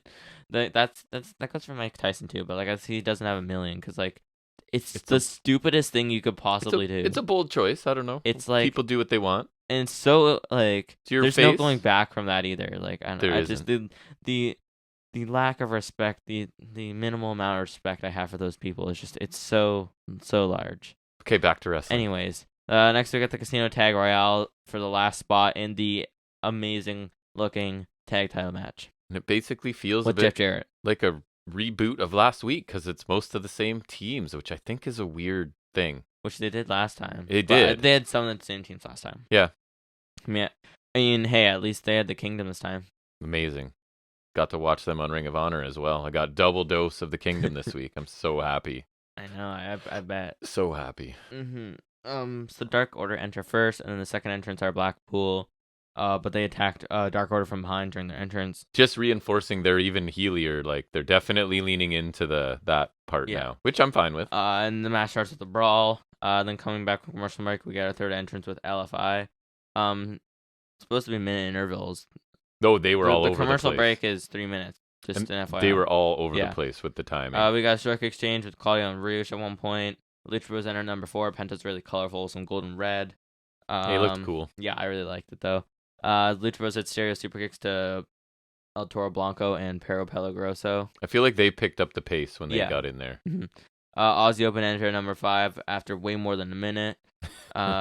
Davis drops Phoenix into a kick from Fletcher that like just crumples him. Remember? Yeah, he sold it awesome. Yeah, he did. He's got some interesting sells from here and there. It's like he just goes limp. It's cool. So wait, where is it? Okay, yeah, no, I got it. Silver and Reynolds hit their signature combo to Yuta, then try to throw him out, but Claudio saves him. Aussie Open knocked Dark Order near the ropes, and the Blackpool on the apron pulled him up and over, and so Silver and Reynolds are out. I'm always glad to see their trademark combination they hit there is always fun. I love it, yeah. Then 2.0 entered. I think that it was number 6. They were during the commercial break. You could barely notice them in there, to be honest. I didn't even notice until I saw Menard was out. Exactly when I noticed. I was like, oh, crap. Oh, yeah, they were in there. Because remember, you even said, like, is that the 9th entrant? And I'm like, no, it's the 8th. And you're like, no, 2.0. I didn't even notice. Yeah. Top Flight enter number 7. They team up to eliminate Matt Menard. The Kingdom enter number 8 with everyone rejoices. And I think at least the beginning riff in their theme, I was listening. It seems like a ripoff of Something for You, which was Cole's ROH theme. Yeah. Which made me angry. And when I was watching Ring of Honor, you were there long enough for the Kingdom to come out, and then you left, and I thought you were still sitting behind me, and your mom was in the kitchen. And I go, you know when someone just tries so hard to be cool that they're just not cool? And your mom goes, if you're talking to your son, he's gone. But if you're talking to me, I know exactly what you mean. And I'm like, that's Matt Taven for me. He's trying so hard. You said that when we were watching working. Dynamite, too. I mean, Cole's in the company. And I know Cole was in the Kingdom. Oh. So, OG, if you want to go OGK. You want to just move him right down the card to mid-card status? You go ahead, bud. Or he'd bring them up. Because he's that good. I don't think so. And Taven's already like superstar, so like he is sure. I and I am him. They hit Dante with a string of offense. Nice, Davari, and Josh Woods randomly come out of the crowd. They beat up Lucha Bros on the outside and toss them back in, and LFI eliminate Lucha Bros. Why? I don't know. The varsity athletes weren't even in this match. I don't get it. At least you remembered which group they're in. Good for you. I don't either. I don't get it. It's all these groups I was aimless. I kept asking why the whole time. Yeah, I don't get it. I don't know either. Maybe we missed something on the internet. I don't know. I don't even remember anything from the Battle Royal last week. Did they eliminate them, I guess? Maybe. I guess? I don't Somebody could have drawn our attention to it if that were the case. Let me see if I can find it real quick. I'm curious now because I was just I was so confused. Lucha Bros, okay, they did. Okay. Okay. Had to be. So there's at least that then. Okay. I guess that makes sense. I was just wondering, Pac has been gone for a while. And maybe commentary drew our attention to it. I didn't notice, but I don't always notice commentary. Pac's been out a while. I know. I miss him dearly. Which I thought was weird, but then I thought it makes sense because he had the whole kind of facial injury, but he stuck out the best of 7 series. So I feel like it kind of makes sense then, because I was thinking about that and I was like, oh, that's weird, but no, he probably should have been out already, but Exactly. given the circumstances. So I guess that makes sense. Okay. Anyways, Roosh lines up to hit Dante with the bull's horns on the apron, but then Darius drop kicks him off and eliminates him. I missed where Pedro Pelagroso got eliminated, but clearly it doesn't matter. I saw it, but I don't think it was anything spectacular. You saw it, you just didn't care to tell me. Not that much, no. Top Flight go for the nosedive powerbomb, but Mark Davis shoved Dante off the top rope to send him out. Darius soon follows suit. Orange Cassidy and Danhausen, hooray! Enter at number 9, I think, and eliminate Angelo Parker. Butcher and Blade enter 10th. Aussie Open eliminate the Kingdom, further cementing them as our favorite tag I was team. so relieved because I was a bit nervous. Like, oh no, they're going to actually win this and I'm going to see them in a pay-per-view now. And then I figured it had to be babyface team because It did make sense. as much as it's a trope, I feel like it's 2 heels, 2 faces in a four-way. Like, yep. It is kind of a trope. I feel like it's just weird if you don't do that because I like having some sort of balance in there. Yes. I always try to do that. Like, even in a triple threat, I usually lean towards 2 baby faces and a heel, but honestly, it depends. Anyways, they eliminate the Kingdom and the Blackpool, take out Aussie Open. Again, they get screwed. I mean, I didn't think they were winning once I knew. Once I feel like once we knew the first slot with Jarrett and Lethal, that's them kind of showing their hand. Because, like, it can't be someone. Then, it like for me, like I said, it eliminates the heel teams almost definitely. Yep. And then also, given that it's like the Guns are champs and then Lethal and Jarrett are hardly a team, it also eliminates some of the higher teams like Aussie Open, obviously the Kingdom, Lucha Brothers, Lucha Bros, yeah, like the Bucks if they were in Blackpool Combat. Blackpool, like I wouldn't even put, even though they don't team. So it kind of felt like it's going to be Top Flight or I was definitely leaning towards Top Flight. Danhausen and Cassidy. Right, and I got spoiled, so I knew that was them. But like before the match or before I knew, I was firmly like I thought Top Flight would have been a perfect choice because babyface. They're like I actually like them. They're just not the highest caliber yet, so they would have made perfect sense. Yeah. Exactly, but alas they did not. Nope. Then so Cassie and Danhausen take out Blackpool, which is just perfect, and it's down to them and Butcher and Blade. Butcher and Blade are trying to eliminate Cassie. I love this because they're trying to kick him off, and he's like hanging on the bottom, which is fine. But then they start leaning over the top rope already, like way too much. It's like because that's a smart way to eliminate them. And then Danhausen chucks them out, so they win. The Guns and Triple J come to beat them down. Another post-match beatdown? No way. Then they run off when Daddy Ass and the Acclaimed run down. So yeah. Yeah, I thought it was pretty fun. I preferred it to the Battle Royal last week, probably because it's like a bit more room in the ring when people are entering one at a time, and even though the timing was wildly different between entries. But at the end of the day, right, we saw something pretty similar with the same people last week. So, I don't know. I would suggest that, like, in a 4-way for the tag team titles, that there's not one top-tier team in here. And I think at best we get the Acclaimed, right, who I think are almost there. They're, like, in just a tier below that. And we used to talk regularly on this show about how stacked the tag team division is, right? And so I don't know why this is the 4-way, unless my only hope is, like, it's a setup for FTR to come back and be like, top guys are back, like, I heard FTR is still slated for that spot, right, and I think they have to beat the Guns, and I think the Guns have to come out of this. That's kind of why I feel like it was low tier teams. But even so, I feel like then you could have had Top Flight. You could have had I don't know, not Lethal and Jarrett at least. Like I don't know who was like. So I'm hoping the idea is they come back to like save the division because it's like gone to like the mid card sort of thing, and that maybe they're even heels. I don't know how that works, but. Who, FTR? Yeah. No, I think they should stay face. I actually really like them as faces, which I didn't think would happen. Yeah. And then another attack after the match, which it's just white noise at this point again. As far as Casino Battle Royals go, this was solid, but this one felt too formulaic to me. Every team entered getting a little bit, like you were saying with the Women's Rumble, but like which sometimes it's just more apparent, you know? But there were some other good bits as well. Some solid action in there, but it got a little too crowded at times for its own good. Again, a lame result here. Like, this has to be one of the worst tag title matches of all time, at least in AEW. First off, we have Guns as champs, gross. Lethal and Jarrett, EUY, 2023. Danhausen and Orange Cassidy, not a team, and the Acclaimed, fine. Not a good lineup. Like, I agree. Do you compare this to the tag title match last year, and when they did the exact same thing, you had a storyline going into with the Undisputed Elite kind of discourse. Then you had Red Dragon and the Young Bucks win the Battle Royals, which I guess is kind of too good to be true kind of thing. And then you had Jurassic Express's chance, which is another team I like. So you had 3 teams, and I remember loving that match a lot. That is a stark contrast when you mention it like that, yes. Right? Like, and like, here you have like the storyline with the Guns and the Acclaim, but who cares anymore? This feels like it's your secondary show, then you're doing that, right? Like this is Ring of Honor or this is Rampage, and you're doing that. Like they had a Not it's 4-way. your. Hold on, I'll look at the It's not like it's your match main again, show but and a major pay-per-view that we are setting up for. It's strange to me, honestly, because this tag division is pretty stacked. And again, unless it's FTR coming back and just blowing everything up, and hopefully we get back to having top tag teams circling for the title. But yeah, they had I can't find it now, but it was like the tag. There's like a tag match on Rampage, and it was like Aussie Open, Top Flight, Dark Order, and I think Blackpool. I think it was.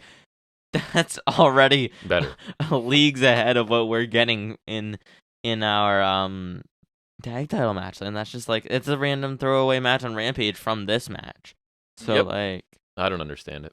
That's just ugh. Yeah. We are not like I really wish Bobby Fish didn't leave, and I wish Kyle was okay because Red Dragon. I would love some Red Dragon right now, and because Bucks are doing trio stuff, and that's fine because I love that too. But like, I need some Red Dragon. We need some Red Dragon, and Red Dragon versus FTR. Hell yeah. Yeah. And then this was where we're like, there's like 11 or 12 minutes left in this show. I thought this was the main event. What's going on? I was like, what? It was not. We got a quick dance and MJF package. There's some talking heads. I didn't note much from it, but it was solid. I like the package, but then I'm like, oh, and feel like a lot that was. And Danielson's gonna speak right after. Yeah, which was a weird choice to end the show. Yeah, the package was cool. It was a standard like Excalibur giving his thoughts and somebody else giving their thoughts and then highlights and whatever. It was good. It's always well done. But then it's like, oh, and we're getting a in-ring promo. Okay. Yeah, we hear from Bryan Danielson, and he spoke about retiring 7 years ago. Then 5 years ago, he came back and said to fight for your dreams. And he wasn't retired for too long. No, like I know it felt long, and everyone wanted him to come back, but like I like in the how grand it's just scheme of assumed things, in wrestling you retire, you're not retired. Yeah, I guess that was like a pretty legit one at the time, but like it was in the grand scheme like of things now, it's like that was pretty short because Edge had the same thing, but he was 7. gone for like 9 years, like 9. almost a decade, right? Like, and even Christian I think had issues like. For like longer than like Danson was pretty short in the grand scheme of things, I think, which is kind of crazy because I was like the way people talk about it and the way like I would imagine it does sound like it was long, and I feel like it was long, but then you think about it and I was like, oh, he only retired in like I think it was like February 2016. I was like, oh, that's not crazy, right? Like it's I don't know, it's just kind of weird because like it always sounds so long, right? But and then he came back like I think it's almost 5 years ago now he came back because I know it was like pre-Mania season because he tagged with Shane McMahon. That's awesome. Obviously. Oh my god, what did I just see? Like I just saw a bit of like a Taker and Shane segment from 2016. Remember that feud with like when Shane is trying to get control of Raw? Oh yeah. And like Shane's strikes, man. I forgot about how lethal. It's so funny. It was I just like especially when they always talk about Undertaker being the greatest striker, right? And they always call him the greatest McMahon. pure striker, right. Which I don't know what that means. Still, that's all he does. Right, literally like, only punches people, nothing else. Like Shane's just like it's so funny. It's like he's just. It's yeah. like he's going so fast, but it's like it doesn't look. It's like it wouldn't break an egg. If Undertaker looks flustered, not like he's in pain. Yeah, he looks like he's just like he's just coming at me so fast. Like it's so funny. But back on topic for a minute at least. MJF showed up with the title. And MJF told him to shut up. Reminding us why MJF hates Bryan because like basically what MJF was talking about last week. And he says like he is respected and he is the best and wonderful. He's respected as the best and he has a wonderful family. And Bryan told MJF that he has done nothing to fight for that respect. He told MJF what he deserves is his fiance losing him or leaving him. Ooh. He said pinning shoulders to mats and banging rats doesn't sound like somebody he wants his daughter to marry. Fair. Bryan talked about how he was fighting his entire life from poverty to depression to injuries to the authority. Etc. Bryan said that before he came here, he had a job that would have paid him for the rest of his life, and Vince would have let him do the G1 apparently. Imagine Bryan in the G1. That would be amazing. That'd be crazy. I'm surprised Tony Khan wouldn't let him do that. I mean, like I think I saw a thing where Danielson said there's a 33% chance Khan might let him do it. I think I saw that. I feel recently. like as long as like he's not doing a lot. I think the whole thing was like it would suck to lose him from TV for a while. I would follow Bryan in the G1 though. Me too. He said he came to AEW because he wanted to fight, and he said his new dream since he's been there is to become AEW World Champion, and god damn it, he's willing to fight for it. He told Max he better be ready to fight with everything he has for 60 full minutes. I just feel like an hour of the show is going to be one match. That's right. And if you don't, then you're going to get your head kicked in, and then we're done. Yeah, so I don't know. There's a few things like Danielson did a fine job here, but like I found some weirdness in some of the decisions. Like last week, Danielson is like, if you talk about my kids, then I'm gonna come down there and kick your ass. And then MJF proceeds to talk about his kids, and Danielson doesn't do anything. And this week, well, until later, this week, the guy who is always talking is told to be quiet, and he actually listens and just stands there and doesn't say anything, right? So I don't know. There's some odd bits to me. I'm not sure. Like now that we've seen all of MJF promos and he delivers them all really well, but like when you step back and look at them, hasn't it been like he's given us 3 or 4 origin stories and it almost feels like too much? A Like little bit. there's a email from Regal that set it all off. Then there's a car accident where he framed a girl, and then there's his fiance dumping him, so now he should be a sympathetic figure. It feels like there's so many different things he's throwing at I'm okay this. with like I think the one I would take out is the car one. Yeah. I think that one's a little weird because I don't I see didn't the like I that don't see one. the point to that. The fiance one, I see at least why they're doing that because it's a little sympathy, but also like it kind of relates to Danielson, and then the Regal one was kind of related to that whole thing. Like those to me at least seem to kind of have a point. Like, and I do agree, like it's kind of weird to have like multiple of them, but at least like I feel like other than the car one feels like that could like you could pluck that into any feud and just kind of leave it there, and that's And like if it to me it and it's bugged me weird. because if you're assuming any of this is real, why is he admitting that to that too, right? millions Yeah. of people, right? That he Right. did that. But anyway, so I'm still interested in the match. I think it'll be obviously good. I don't know. There's some things about this I don't love, but they're I'm both not worried about the match. no, and they're both doing a fine job in presenting it. It's just some of Yeah. the material, I guess. It seems like MJF is just inconsistent and throwing a whole bunch of stuff out there. Mhm. Yeah.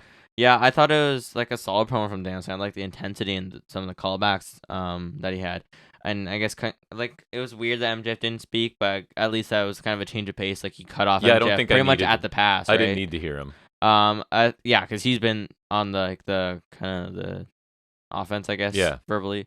I think it was all delivered pretty well. It seemed to be dipping its toes into Daniel Bryan into the Daniel Bryan pool at times, like the whole Fight for Your Dreams thing, like in the callbacks. Like it felt like Daniel Bryan at times to me. Yep.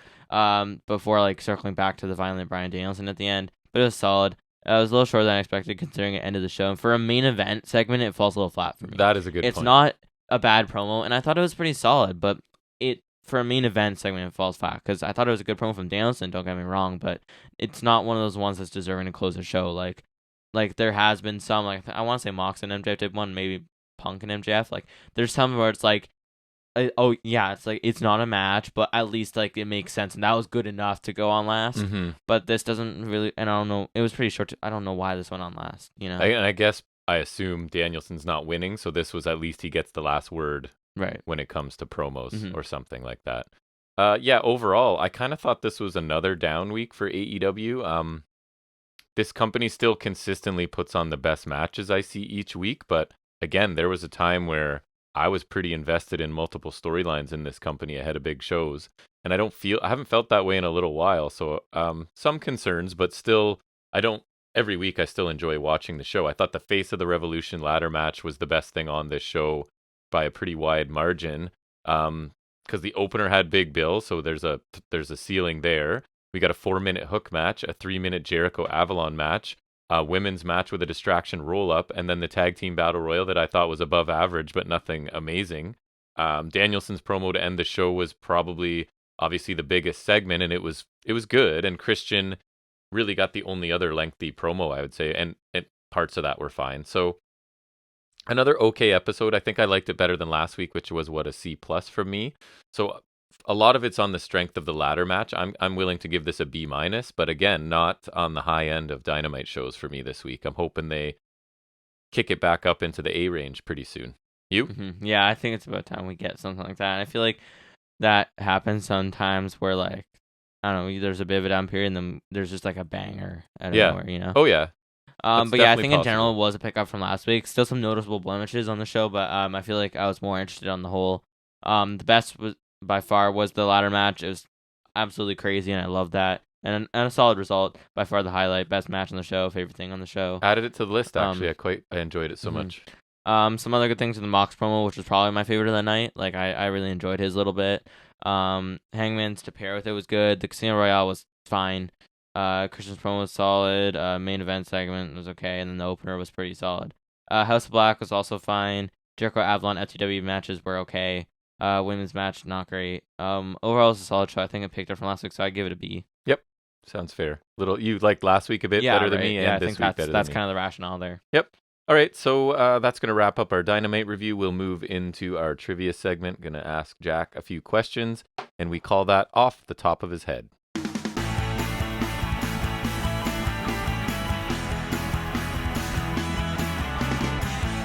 Okay, so since we had a bunch of tag team stuff on Dynamite the past couple weeks, and we're approaching WrestleMania, I thought we'd look at what are considered some of the greatest tag team matches in WrestleMania history. Again, I don't know if I've covered this before. If I have and it annoys you, that's why there's timestamps. You can jump to whatever you like, but I don't think we've done this, but who knows? You know, my memory's not great. So if you think we have... As we may test at some point. Yeah, I don't know about that. We'll see. So I'm using the Sportster and a place called Place to Be Nation. So we'll see. We've got 10 from Sportster. So I'm going to give you the WrestleMania number, and then we'll see if you can go from there. And I can give hints, obviously, if we need to along the way. Okay? So tag team matches that were awesome, apparently. So the first one we're going to talk about is WrestleMania 35. So not too far in the past. Anything you can think of. It was... Was it I think you're about to say it because I was about to give that as a hint. Was it a 4-way? It was a 4-way. So who do we have? Oh, that doesn't help because I swear there was 2 4-ways. Any details you remember? Was it women's or men's? Men's. Okay, so then I know. It was the Bar. Correct. Right? The Bar, Usos, Cesaro and Ricochet, and Rusev and Nakamura. Sorry, who in Ricochet? Oh wait, no, sorry, not Cesaro and Ricochet. Aleister Black. Correct. There we go. Yep. Cesaro's in the Bar. That is right. And I don't remember any details about it. I don't know if you do or anything, but that is... It was in that weird phase where he called up DIY and Black and Ricochet temporarily. Oh, right. But then I think Black and Ricochet, not Black and Ricochet. Was it? Yeah, no, it was in that period, I think, because, I don't know. It was when there was the temporary call-ups, I think. Yes, sorry. I don't even know who won, to be honest. Usos. Yeah, because they lost the tag titles to the Hardys randomly. Yeah, those are the random call-ups, right? It was... I'll just look it up while you're at WrestleMania 33. So going back 2 years before that. The 4-way ladder match. It is a 4-way ladder match. Who was involved in that? Hardy's, Correct. Enzo and Cass. Yep.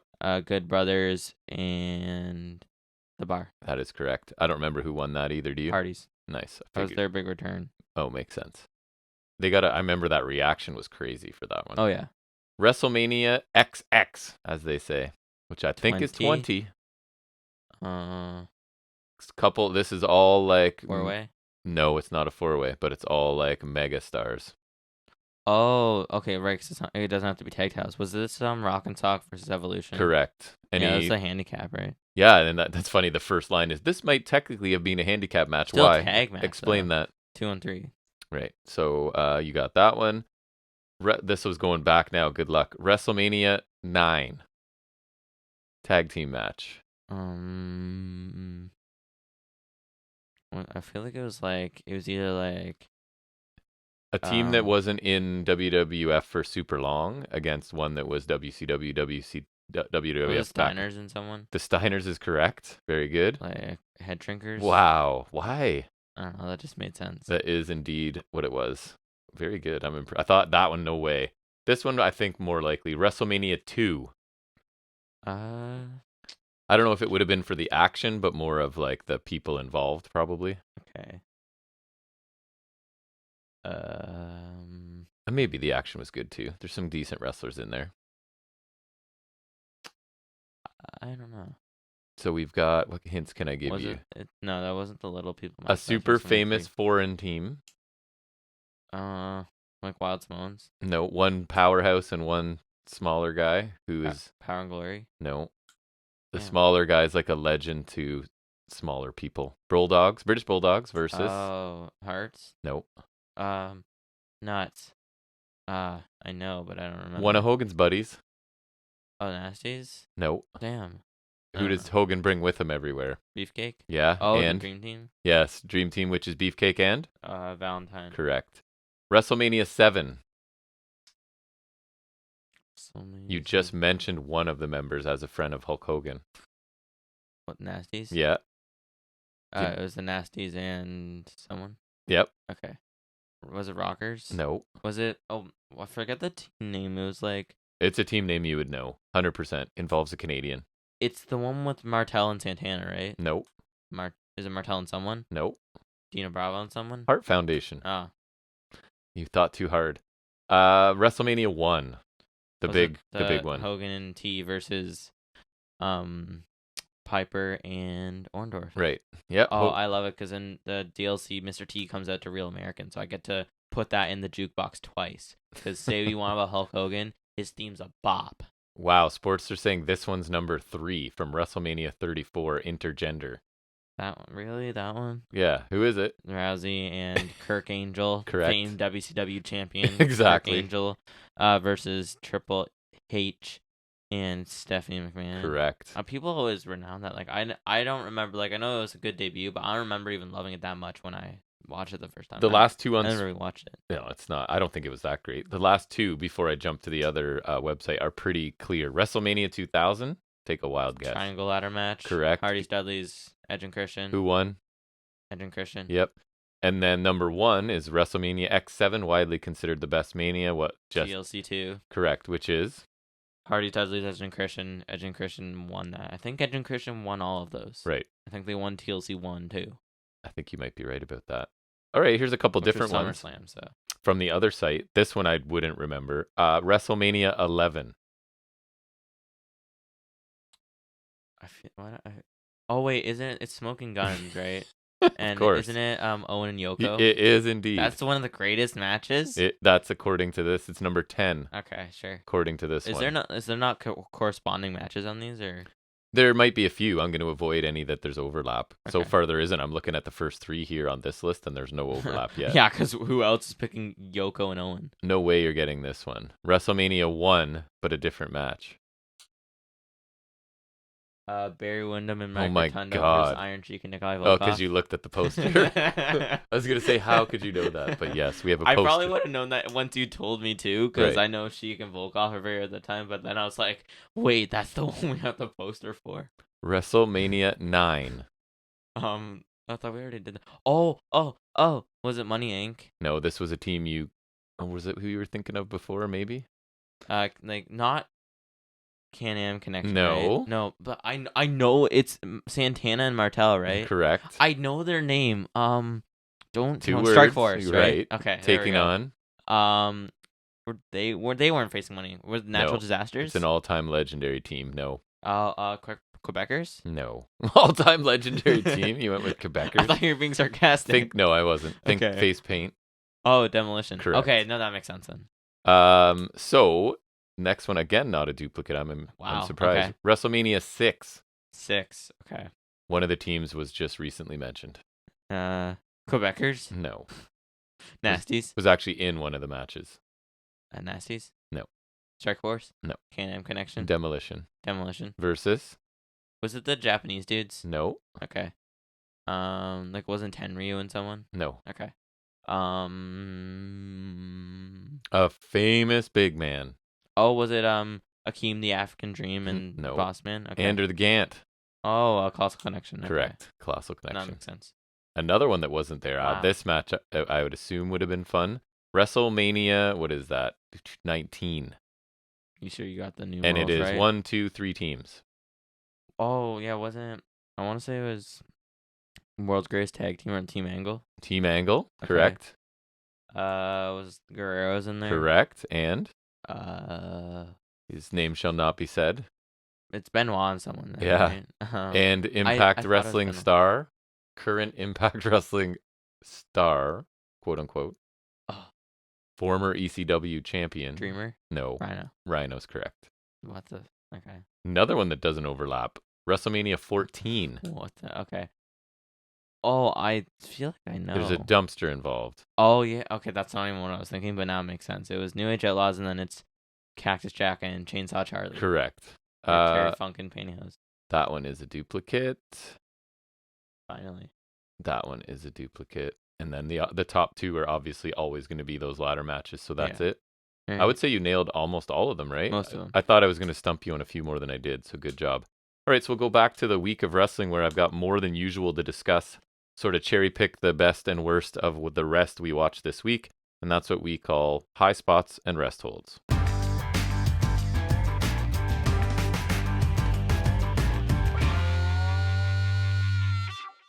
So I guess I'll start with whatever, I can't remember the name of it, but the No Surrender. That's what it is. Yeah, that one. A few of my thoughts on that. So I think Sacrifice is next, right? Sacrifice is the one in Windsor. And then we're going to the one after that. Rebellion is us? In Rebel. I remember. How coincidental. I can't remember if I booked that off. When was that? I think I April 13th or something like that. So 16th, I don't know. At some point. So the high spot for me was on the kickoff show, which I actually watched. There was a really strong match. I'm not sure why it wasn't on the main show, but it was Jonathan Gresham taking on Mike Bailey for no real reason, I don't think. Team on TV too or something. Yes. Really good match. Gresham won with, I think it was a victory roll, basically 11 minutes. This was significantly better than half of the card that was on the main show, I would say. Not that anything on the main show was terrible, but this was much more entertaining. The first big, huge rest hold I told you about was that the ring was squeaking throughout this. And as somebody who's watching this wearing like decent headphones, it was, once you hear it, you can't unhear it. And it's just constantly, anything more than anyone walking across the ring, it's squeaking. And it was super frustrating. And then just to lump it all together, a rest hold for me were several pretty ordinary matches that felt like they frankly could have been on TV rather than a pay-per-view. So you had, surprise, surprise, it wasn't great. I know you thought it would have been. Khan versus Kazarian. No. Not great. Another one you'd be shocked, Death Dolls. The Design Hunter. Death Dolls versus the Hex. Not great. And slightly better, but still kind of not as good as I'd hoped. The number one contender match with Myers, Heath, PCO, and Macklin. At least I'm happy Macklin won because I've been thinking he's a guy I would be moving to the top of the card. There. Oh, yeah, we're getting Macklin Alexander when we go, which I'm pretty happy about. Actually, I'll talk about it in a bit.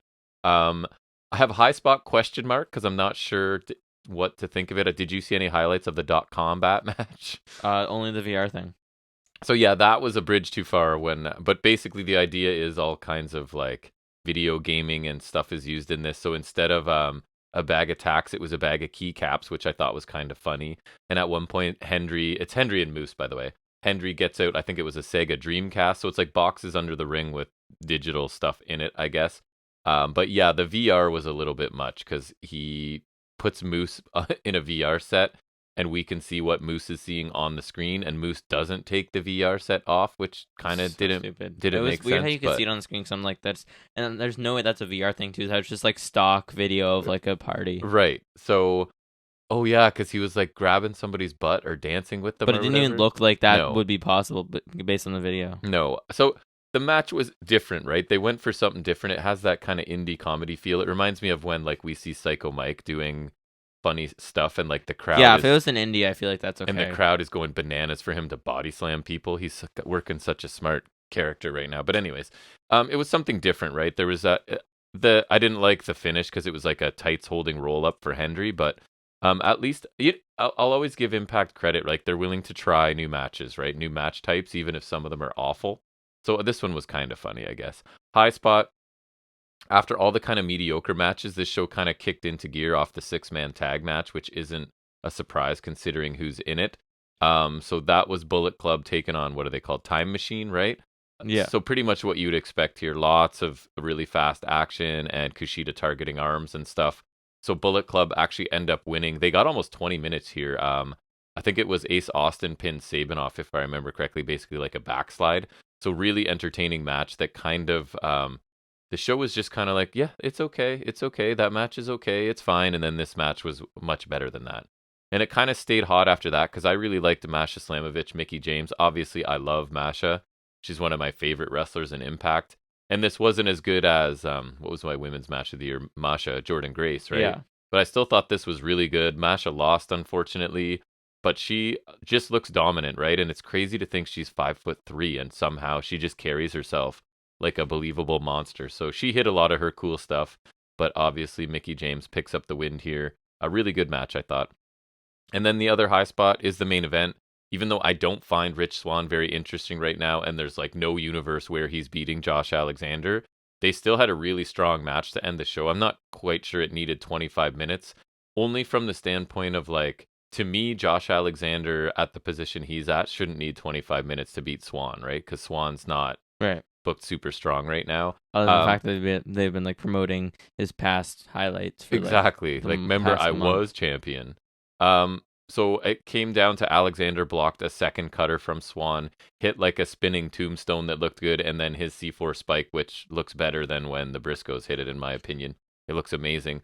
Really entertaining match. And I love Josh Alexander, but like his title run seems to be a bit lacking for me. It's the longest reign ever, right? But like, how they just need like a signature opponent or a feud or something? And I think they thought that was Bully Ray. But for me, like, it was nowhere near that. So it's just like, yeah, he's been reigning forever, but he's just beating people he's going to beat. You need that definitive mark kind of thing. Exactly. So I'm hoping, because so far Macklin's not positioned that way, so I'm hoping there's enough time to really heat up Macklin. Because I like Macklin, and I think he's a guy they should be choosing. But at this point, it's like, no, that's clearly another win for Alexander, right? And so I want Alexander to have that blood feud, to have those signature wins, and I don't really feel like a lot of really good matches. The one with Eddie Edwards was good. This one was good, but like Bailey again, I know that was awesome. I know Alexander's winning, right? And it's just these guys, they got to build somebody to that level. I feel like, and they're not doing it. So we'll see. Do you want to talk Raw? I feel like that was Roman's issue for a while too, right? I agree. I don't have any Raw. Wasn't interesting. Nothing for Raw, so I'm going straight into NXT. NXT, I actually liked NXT this week. If it keeps being this good, you should check it out maybe a little bit, or second screen it, be on your phone, but watch it. And then we could work, I was thinking about this too. We work in a rating where all you basically say is like, we figure out what we call it. And it's like the percentage of time you didn't look at your phone while that match or segment was on. Kind of How idea. much did I watch the show? So I watched 85% engaged in that segment or something. So anyways, the high spot, I think I told you, the opening segment I thought was really cool because they had announced that Wes Lee was having an open challenge for the North American title. So as would make sense, a whole bunch of wrestlers are brawling in the hallway, like Odyssey Jones and Malik Blade and Anafe and a few others, right? Because they want to be the one to get that opportunity, which I thought makes a lot of sense, right? So Daba Kato ends up taking everybody out in that little brawl. And so it looks like he's going to get it right. He's making his way down the ramp. Apollo Crews attacks him because they have unfinished business. And as they're sort of brawling on the ramp, Nathan Fraser jumps over both of them and gets to the ring to take the open challenge. So I forgot he was even gone. And it was nice to have him back, too, with a bigger beard now. So I thought that's a really cool way to start the show and makes sense within the world they've created in wrestling, right? Like, this makes way more sense than, like, the guy makes an open challenge and then stands there in the ring waiting for somebody to come out. Like, in theory, these guys should all be like sprinting out there and fighting each other off to get there. So I kind of thought that was cool. And then that rolled right into the opening match, which I thought was also a high spot. And that is Wes Lee defending against Nathan Fraser. Starts right away. So we get obviously lots of counters to start. And then like, when they mirror each other, they kind of do the same thing as the other one. And then it's basically like a stalemate because they're so evenly matched and similar styles. And then just lots of excellent action. But Lee ends up retaining, hits his cardiac kick, which when he hits it looks pretty cool. Because the tumbling actually seems to maybe add some like whip to it. You know what I mean? I guess, yeah. But I would like that as like a setup to something. I agree. I think that something else would be better. Like when he does like the spiral tap or whatever from the top. Yeah. I think Bate does that too. He does because he missed it in the main event, I'm pretty sure. Pretty much what you'd expect from these two. I really like having Nathan Fraser back. And when you think about it, and I know I'm trying to convince you to maybe watch NXT again, there's some pretty awesome talent assembled in the men's division, right? For me, you've got Nathan Fraser. In terms of just, I know I can have quality matches and you can mix and match any combination of these guys. Fraser, Axiom, Dragunov, McDonough, and Carmelo Hayes. Like, that's a solid 5 people to have in your sort of main event orbit and TV orbit for me. Another high spot I thought was cool with his characters, JD, I don't know if you saw it, JD McDonough does sort of like a segment where he's lying on the table at the eye doctor in like his sort of creepy characters, talking about having his retinal tear injury from Dragunov. they show clips of him sort of getting treatment for his eye, and basically he's going to make Dragunov feel that same amount of pain. He goes on to say that his vision is coming back, and he's going to make Dragunov suffer and send Dragunov home permanently. So, I think this creepy character and delivery is really working with McDonough. He hasn't quite picked up enough quality wins for me. He's awesome in the ring too. And this story, right? Like, he's a guy that's highly trained and loves to hurt people. And a guy that hurt him, he's going to hurt him back. Like, super simple, right? Believable. So I like it. It astonished me he's never really won major titles because he won the Cruiserweight title for a while, but then most of that time it got kind of taken away because he got sent away with the pandemic. So then Escobar won the tournament, right? But then so he was kind of the unofficial champion on UK. He had the whole thing with Trent Seven, and then he had the unification match with Escobar, and then he was done. He's never held another title. And I could see Vince being like, he looks too weird, like not like in his. It's got an interesting look to him. Yeah, but it's kind of like got a big head and small Triple limbs. H could do it, and then also like, I mean, obviously Melo's going to the top for now, but I'd have him beat Wesley. Yeah, I would too. I would have no problem with that. Resthold for me, more Briggs and Jensen stuff. It's basically that Briggs is sort of down and can't stop dwelling on his disastrous Valentine's date with Kiana James. Sorry, Jensen. No, it's Brooks. Brooks Jensen. I thought you said Briggs. Oh, sorry. I meant Brooks. Could be. Who knows? But yeah, sorry. Jensen is the one. They get a quick segment, and then also they have a match with Indushir, and his Jensen's like detachment causes Briggs to basically lose the match. So the match was nothing special, but I guess at the end of the day, it's a decent way to move two storylines, right? Jensen's issues are now affecting him in ring and the tag team, and Indushir are a dominant big man team that pick up a quote-unquote quality win. So at the end of the day, they accomplish that. And some people seem to like the Briggs and Jensen stuff, but I'm not I'm not one of them.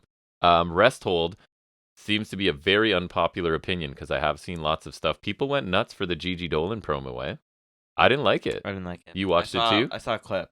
So here's the thing, right? Full marks because they are working some of her actual history into it, the history of abuse and stuff, which I am generally a fan of, but I feel like they asked her to do too much here and that her delivery was pretty bad. And again, I'm trying to be fair. Like, she's probably really nervous about sharing this stuff in public, and that makes sense, but I thought you could tell, and it sort of detracted from that. And on top of that, it's like a complete 180 for her character, right? Mm-hmm. Like, she hated the fans 3 weeks ago or whatever, and now she's out there like bearing her soul to them only because she got kicked in the head by another only heel. Because her friend who's now worse than her, right, is turned against her. She's more deplorable of two deplorable people, but now suddenly that head kick, it's like she suffered some brain injury, and now she's like this great person. But anyways, I thought the final moments of it where she's like really challenging Jane were fine, but I clearly like this less than a lot of people did. Another Resthold, very simply, my notes say Dijak speaks.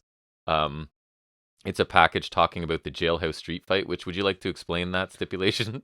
This is just a street fight, but it'll have weird stuff. It's like a reverse cage match where instead of escaping the cage, you've got to lock your opponent in a cage, I think, or a cell or something. Is that what's happening? Is that your understanding? Is that what it is? I think so. Oh. I think that's what it is. Oh. In this, he says that he calls Tony D'Angelo a street rat and says he'll lock him down for good. So I think that's what we're getting to. You got to end up. And he just needs a mouthpiece, man. Because I really want to like Dijak, and I do like watching him wrestle, but everything he does out of the ring makes it tough to like him at this point. Highspot, Zoe Stark took on Meiko Satomura. I thought a pretty good 11-minute match. Meiko wins with the Scorpio Rising.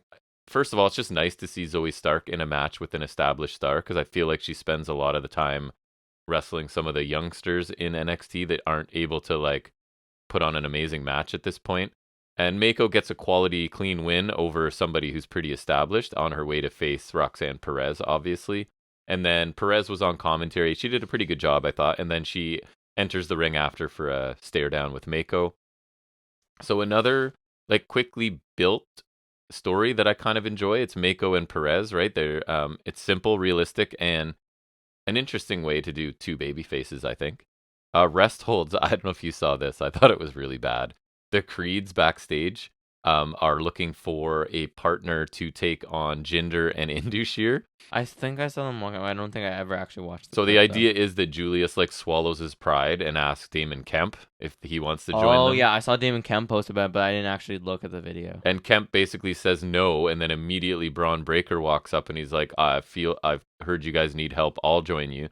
So Brutus is like kind of overhyped for this, and then Julius is mad because he's kind of like, why couldn't you have come and asked us a minute earlier? Because I just humiliated myself asking Kemp, right? But which is fine. And then they all like end up barking together like Steiner. But I thought like, because Creeds are hit and miss promo wise. This was a miss. I thought Kemp sounded fine, but the Creeds and Braun I didn't think sounded good at all. Although I think I've said this before, they seem to fit together, and I wouldn't even like. I do kind of see it. I could see them debuting as a group for main roster and like really pushing Braun as a heavyweight contender and then pushing those two as tag team. Like I could see that, yeah. I think they would work together, honestly. And maybe with a mouthpiece at this point for them. I don't know who that would be, but it could be Regal, Roddy, I guess. when he comes back. Yeah, could be, if he's back. Roddy? Yeah. As a mouthpiece? No, not as a mouthpiece, sorry. As another member, though. As like the secondary title guy, if you want. I don't know. Have a 4-man group. Yes. Final high spot. I really enjoyed the main event, which was Carmelo Hayes and Tyler Bate. Really entertaining. A little bit short. It was only 11 minutes as the main event. And Hayes was obviously going to pick up the win because he's got that match against Breaker. So he hit his Code Breaker top rope leg drop. I do like his Code Breaker. Everyone takes it on a diagonal and it looks awesome. That. And like the way he jumps into it too is really cool. It looks great. And then I know you don't love his leg drop, but he nailed it this week. It is better when he hits it. He drilled it. Better, yeah, but I still don't love it. Yeah, really like the main event. So honestly, a really good NXT, especially in ring, because there was 3 quality matches on this show. So things are looking up a little bit for NXT, I think. I'm hoping. And then really quickly, I did watch Ring of Honor. So high spots for me, because I think there was 10 matches on this show. So I think I'm only going to mention 4 of them. Zack Sabre Jr., Blake Christian, you watched some of that with me, right? I saw the finish, not just because I saw it with you, but also because I saw it online. So Sabre's really cool, and I used to not be a fan, but he's grown into more than just a submission counter guy. He's affiliated with Haston. Yeah, he's the Mighty Nick Don't Miller. Kneel. Yeah, TMDK. Yeah. And Christian is really good in the ring. I just find him super bland everywhere else. He also stole Tyler Wrestling, Zack Sabre Jr. of no knee pads and kick pads. Right. Because it belongs to Tyler Wrestling, only Tyler Wrestling. Sabre obviously won with some sort of like submission choke type thing that I don't understand. That he transitioned a million times before the end. So his thing, and if you watch, is that he will keep a submission for 6 seconds. And then his thing is, if they don't tap in 6, I go to something else. Which I think is cool, right? It's kind of neat. And because he has such a deep repertoire, he can just keep doing it. I saw him like change it like 4 or 5 times. Right. So his thing is 6 seconds, then I move to something else if they don't submit, which I think is cool. My favorite match, I think, on the show was Takeshita and Josh Woods. They had like a highly competitive physical match. Takenta, yeah. They both looked really good, and Takeshita won with like kind of countering and kind of like a deadlift wheelbarrow, but where he really had to do a lot of the lifting because there was no way that Woods is helping him. So he did like a wheelbarrow with a bridge for the win, and it looked pretty cool. Really fun match. The other match I really liked, almost as much as Takeshita Woods, was the main event with Claudio Castagnoli and AR Fox. Obviously, again, Claudio's going to win, and he caught Fox coming off the ropes with a big uppercut. Really entertaining back and forth, couple like near falls for AR Fox that people got into. It was good. So again, the outcome of these matches were never in doubt, but I thought each of them was pretty entertaining. Other stuff was okay. There was like the Embassy won a squash match where like Joe Keys, it was all LSG. I don't even know. It was Joe Keys and somebody else, and they didn't even get to do anything. Slim J, Mark Briscoe was fine. Like there was a bunch of Willow beat somebody. Wasn't and it Lady was Frost? It was Lady Frost, and it was fine. So the only Resthold, the match I didn't like, was the Renegades, who I had no idea who they were. I think they've been on... They're AEW jobbers. Right, been on Dark and stuff. And NWA World Women's Tag Team Champions temporarily, but now they lost them. So they took on Madison Rayne and Sky Blue. So I've, again, never seen Renegades before, but I didn't think they looked great, especially Charlotte, because it's Charlotte and Robin. And Charlotte looked really rough to me. Robin was okay, and I think Robin generated some pretty decent heel heat, but I didn't think the match was great. The crowd was definitely dead. I showed you the finisher. Sky won with the Skyfall that looked not very impactful. It was only 6.5 minutes though. Overall, I kind of enjoyed it. ROH, it felt like a shinier, higher budget version with a better roster than the last time we saw Ring of Honor. 10 matches on the show, really minimal segments and promos though. And I don't know if that format continues or if they just wanted to pack the first show with action, right? I'll probably check it out again to see. I mostly enjoyed it. It felt kind of new and fresh, right? But not fresh. It was taped. I know, but I didn't know. In my opinion, I think they need to separate the rosters clearly. So for me, I know it would draw me more to ROH because it's like, hey, you love Takeshita. Guess what? The only place you're seeing him. No. Well, for an example, right? Because I don't, and then maybe crossover on pay-per-views and stuff. But I don't want to feel like I'm watching another AEW show. I want it to kind of feel like its own thing. NXT does. I'd want most of the roster to be its own thing, but I feel like guys like Blackpool, I'd be okay if they're still in AEW because like they have the ROH titles, so they have to be there, but also they have stuff to do on Dynamite. But then maybe Yuta only wrestles on ROH and Claudio and Danielson is on. You know what I mean? But I don't know. I'm hoping it's kind of like I'd like having guys like them still there though. And NXT moves people around, so like if it's 85% locked in, you know what I mean? I think that would be better because I don't want it to feel like it's another Dark or Elevation or Rampage, that it's something different that I can watch. I feel like I'd like to have like guys like Blackpool and Takeshita, like if they're there, that's fine, but I'd like to have them on both. But like I feel like varsity athletes, you could keep them there. Yeah. Embassy, you could keep them there. Agree. Like I'd like Cage on Dynamite occasionally. Yeah. I love Cage. Yep. But like I think Briscoe easily keep him there. For sure. I think if Joe has both belts, that's fair to keep him on both for now. The problem's with the women because there's not many. Right. I would say you move a lot of the lower card women there. Maybe not all the lower cards. You need some solid ones. You can't have all Sky Blues and stuff. But like, I'd say you could keep her there. I'd put Deeb there for sure. Actually, I'd put Martinez Willow stays. In my opinion. Stays. Martinez should go back. I think. Ember Moon can stay. Obviously. Sorry, Athena. I don't know if Mercedes is around or signed, but she could stay. She should if she's still signed. Yeah. So I don't know. We'll see where they go. I kind of enjoyed it just because it was something new. But again, we'll see going forward. Impact, I'm really going to cherry pick because I've covered a lot of extra stuff. So only a few things. The Restholds surprised me because it's an opening segment with two teams I really like. That was Bullet Club and the Motor City Machine Guns had a back and forth in the ring to open the show. I thought Bay sounded the best out of all of them, but still not up to his usual standard. And I didn't particularly like Austin and Shelley specifically. They sounded a bit off to me. I am pretty excited for the match that we actually do get on this show, but I thought the segment was a bit long and was asking some people who I don't think are great on the mic to do a bit more than they should, but that might just be me.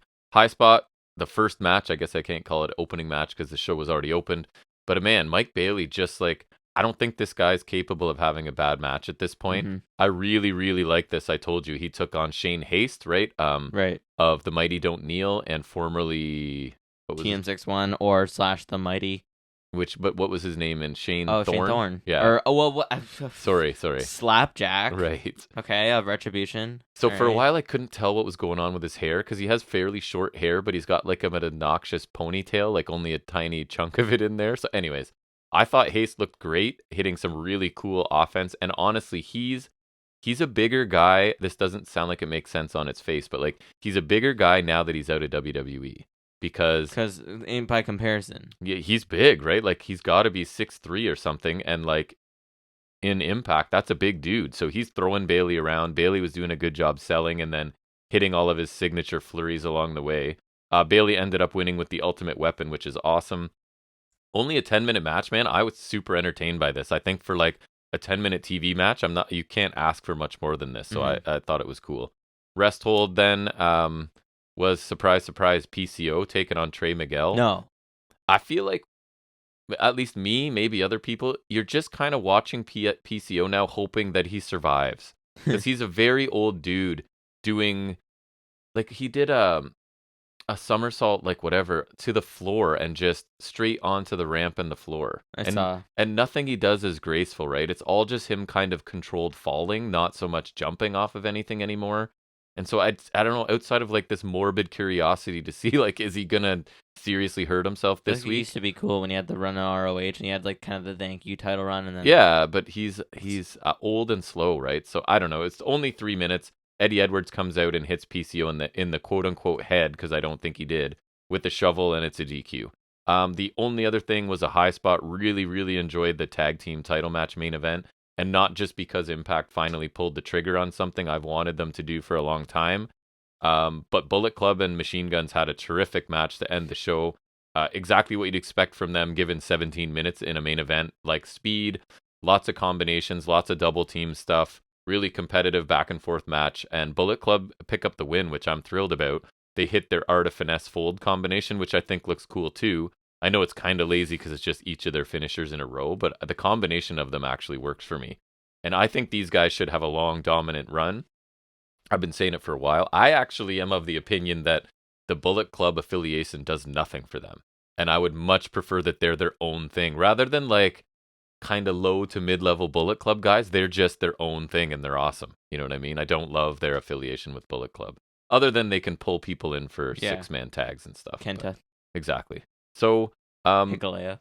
I didn't really, none of the segments or anything stood out too much. You had like Giselle Shaw talking to Mickey James in the ring. That's fine. And Jordan Grace is upset that Shaw's jumping the line or something. I think she's using her rematch regardless of who wins that, because I think they're facing next week. But yeah, a couple really good matches on the show. Bailey's match and the tag team title match were very, very good. So do you have any SmackDown stuff to talk about? No, but we have the preview coming up next. Awesome. So we will now, that's end of that segment. We'll move into our penultimate segment.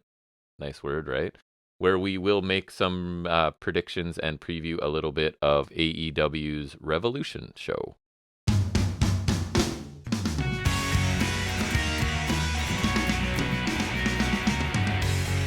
Man, we've got a cat in the studio. This never happens. She's moving for the door as we talk. Why? We jinxed it. Okay. Are you Toasty leaving? See what happens. Okay. Just right, leave her. We'll ignore her. We'll so let's talk about Revolution. I haven't really thought about this much, but I did a bit. It's more like I just kind of went as I went. I like to go with my gut on these, so we'll just see what they said. She's being around. Okay, so we start with Jungle Boy, Jack Perry versus Christian Cage, which has now been labeled the final burial. Oh, turning around. So do you want me to go first? Because I've sure. thought it out, and then I'm pretty sure we're going to agree on this one. Yeah, but so I took Jungle Boy. He stands to gain much more from coming out on top in this feud than Christian would.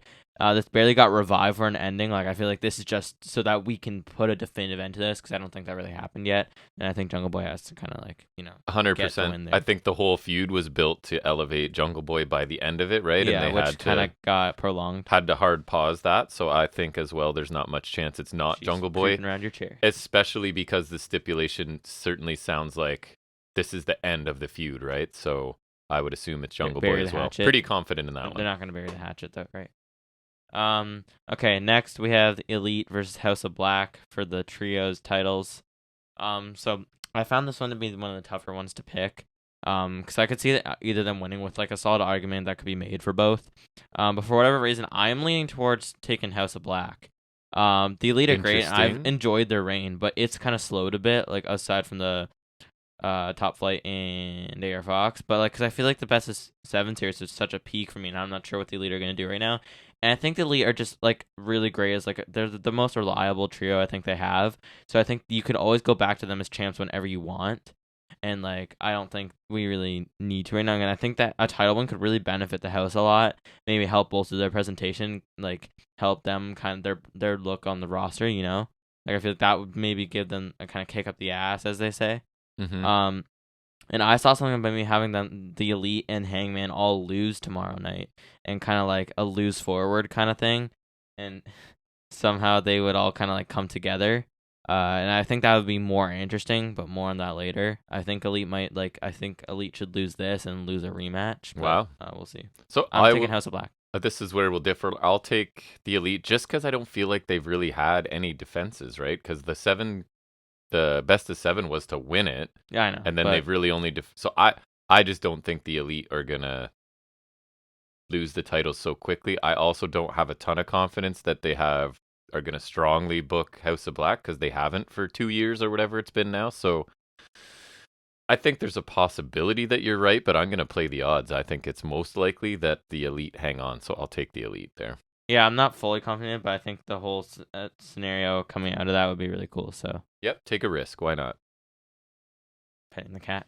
Next we get Wardlow versus King of TV Samoan Joseph, for one of the aforementioned TV titles, the TNT title. This one's kind of close too. I could see it going either way. I'm leaning towards Joe though, because I could see Wardlow winning again. But to me, that ship has sailed, and I think that ship even had sailed when Joe beat Wardlow the first time. One sec, Bijou. And when I think they made the right call then. I think they should make the same decision now. I bet Hobbs is taking the title soon, so I'd rather see him beat Joe than Wardlow having kind of a fast run, or worse, he beats Hobbs. So I think Joe's a better pick here. That's what I'm doing. Bye, Bijou. I'll be right back. Bye, Bijou. Hey, easy. Almost shut her tail in the Easy, door. easy. So, all right, I'll differ on this one as well. I think this is where I lose, because I'm not it's for one of the belts, right? Right, yeah. I'm not fully confident on these, but I just think I'm picking what I like better, and this one I'm more so. I think Joe should win there. Right? I think they're gonna. Hobbs is better. I'll say they're gonna use this as their way of getting momentum back to Wardlow. Whether I agree with it or not, I would rather Joe keeps this King of TV thing and has both of them. But I think either one of them goes to Hobbs soon. So no matter who wins, I feel like Hobbs has to win the title, and I'd rather not see the title hot potato from Joe to Wardlow to Hobbs. I don't know. It's interesting. I feel like I don't think Hobbs should lose. I don't either, but I'm not super confident he's gonna win. To be honest, I feel like they're gonna be like, yeah, we were right to build Wardlow, and look, we're gonna focus on him again. I'm decently confident in Hobbs. Okay, I'll take Wardlow, so we'll have a couple differences here. That makes it more interesting. Hayter, Saraya, Soho for the women's title.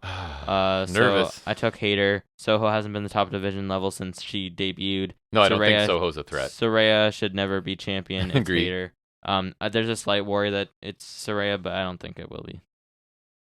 I think just honestly because Hayter's still getting really good reaction, so I think they're gonna keep it on her. She hasn't had a very long run. I think it definitely has to be her. And I don't see Soho getting it either.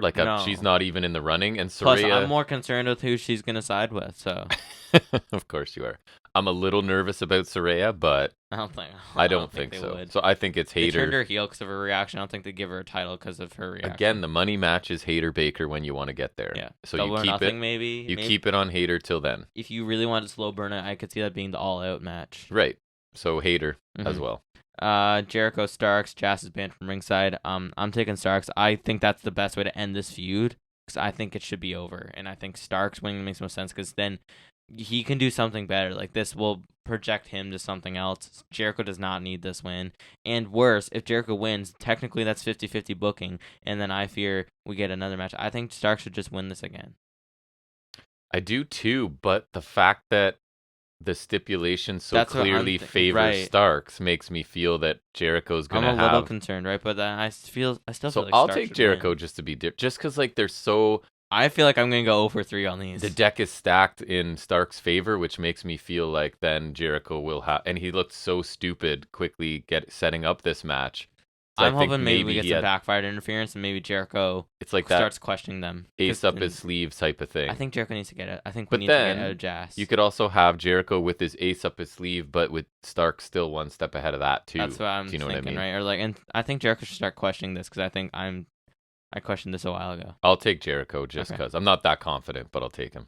So next we get the Texas Death Match, Moxley and Hangman. So this is where I kind of pick up from where I left off with the trios match. So until I read something about Revolution, I think it was What Culture talking about it. I was definitely leaning towards the Hangman camp here.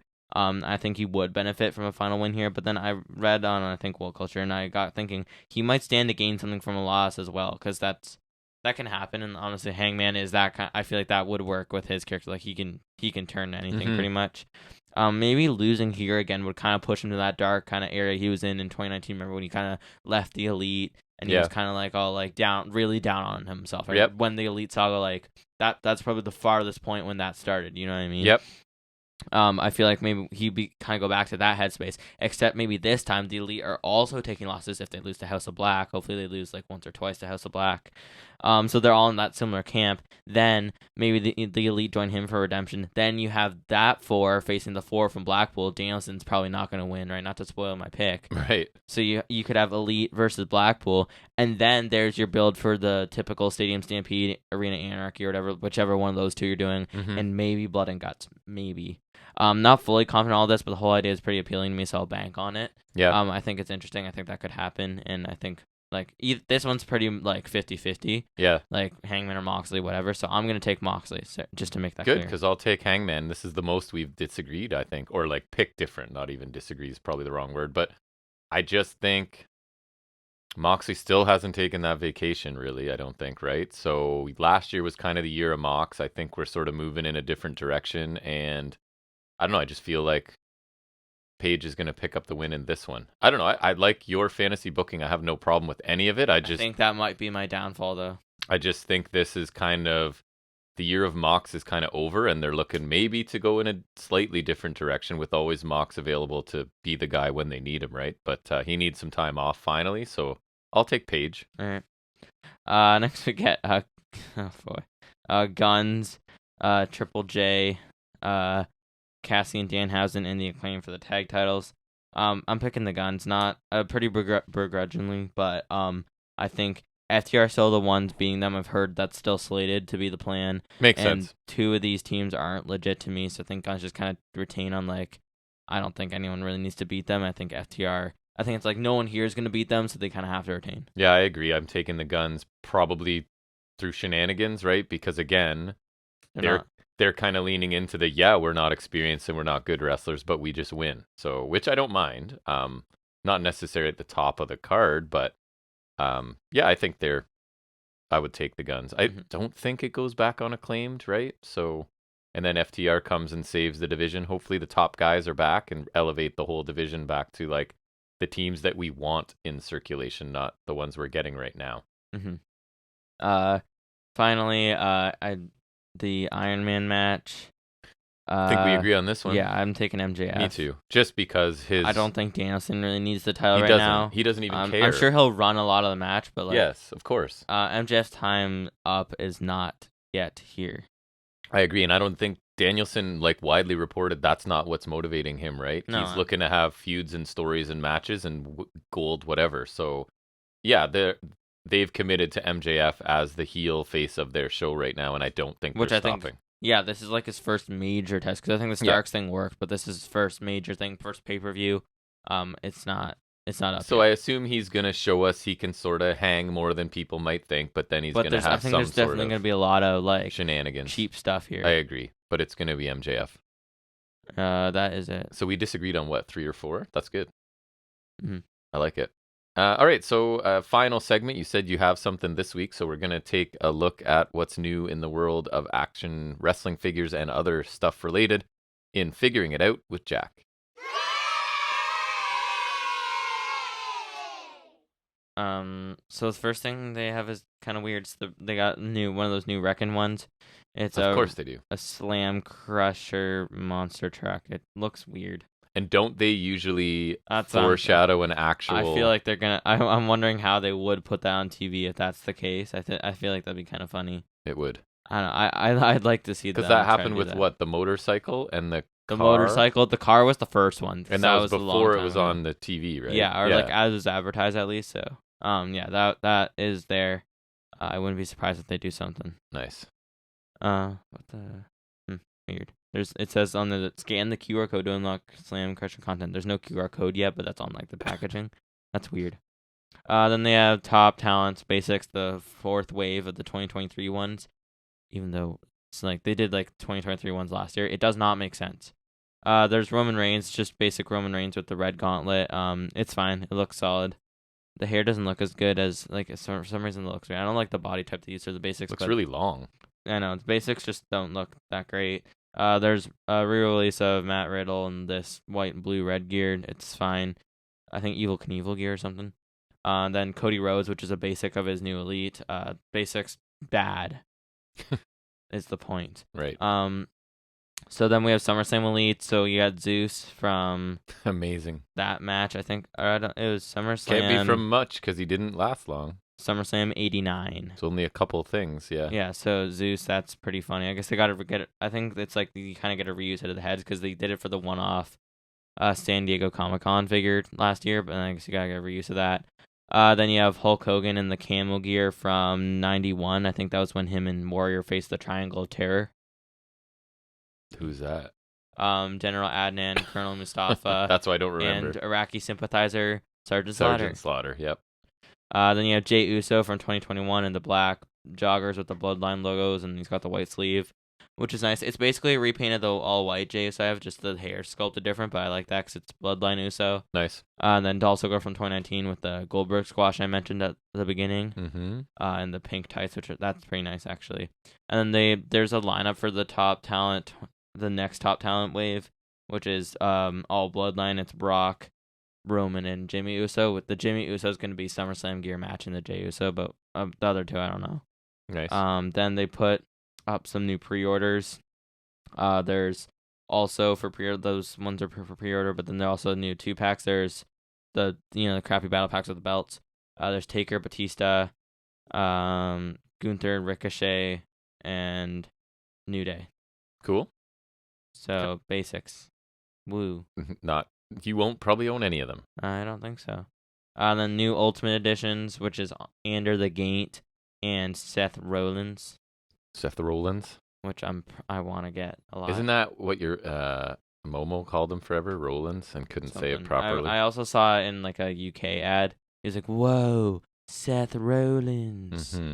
But it's from his Money in the Bank gear with like the colored lines on it. Looks nice. I want that a lot. So maybe I'll pre-order that. And then there's Elite 102 is also up for pre-order.